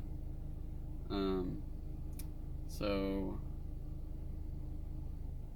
5 hours and 46 minutes, 12 deliveries for $37.50. Wow. That is one of the worst nights I've had in a long while. So, but it comes with the territory, probably because I'm silver or gold, not platinum. Switch back over to the ratings. So delivered those 2 deliveries, still silver, and I don't know, maybe there's not a gold, I don't know, but I am at 69% AR, and then I don't know what the other, it doesn't make sense that you would go from silver. Why am I silver?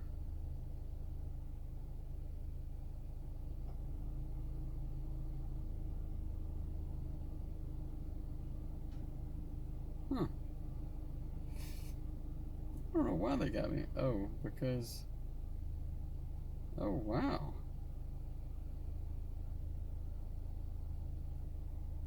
So they changed the rules up here, because silver, to be silver, you have to have a 50% AR, and gold now has to be 70, and platinum has to be 70.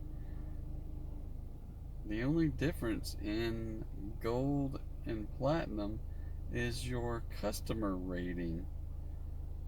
So because I got a 4.98, I will immediately be platinum as soon as I hit 70%. Well, that is some crap.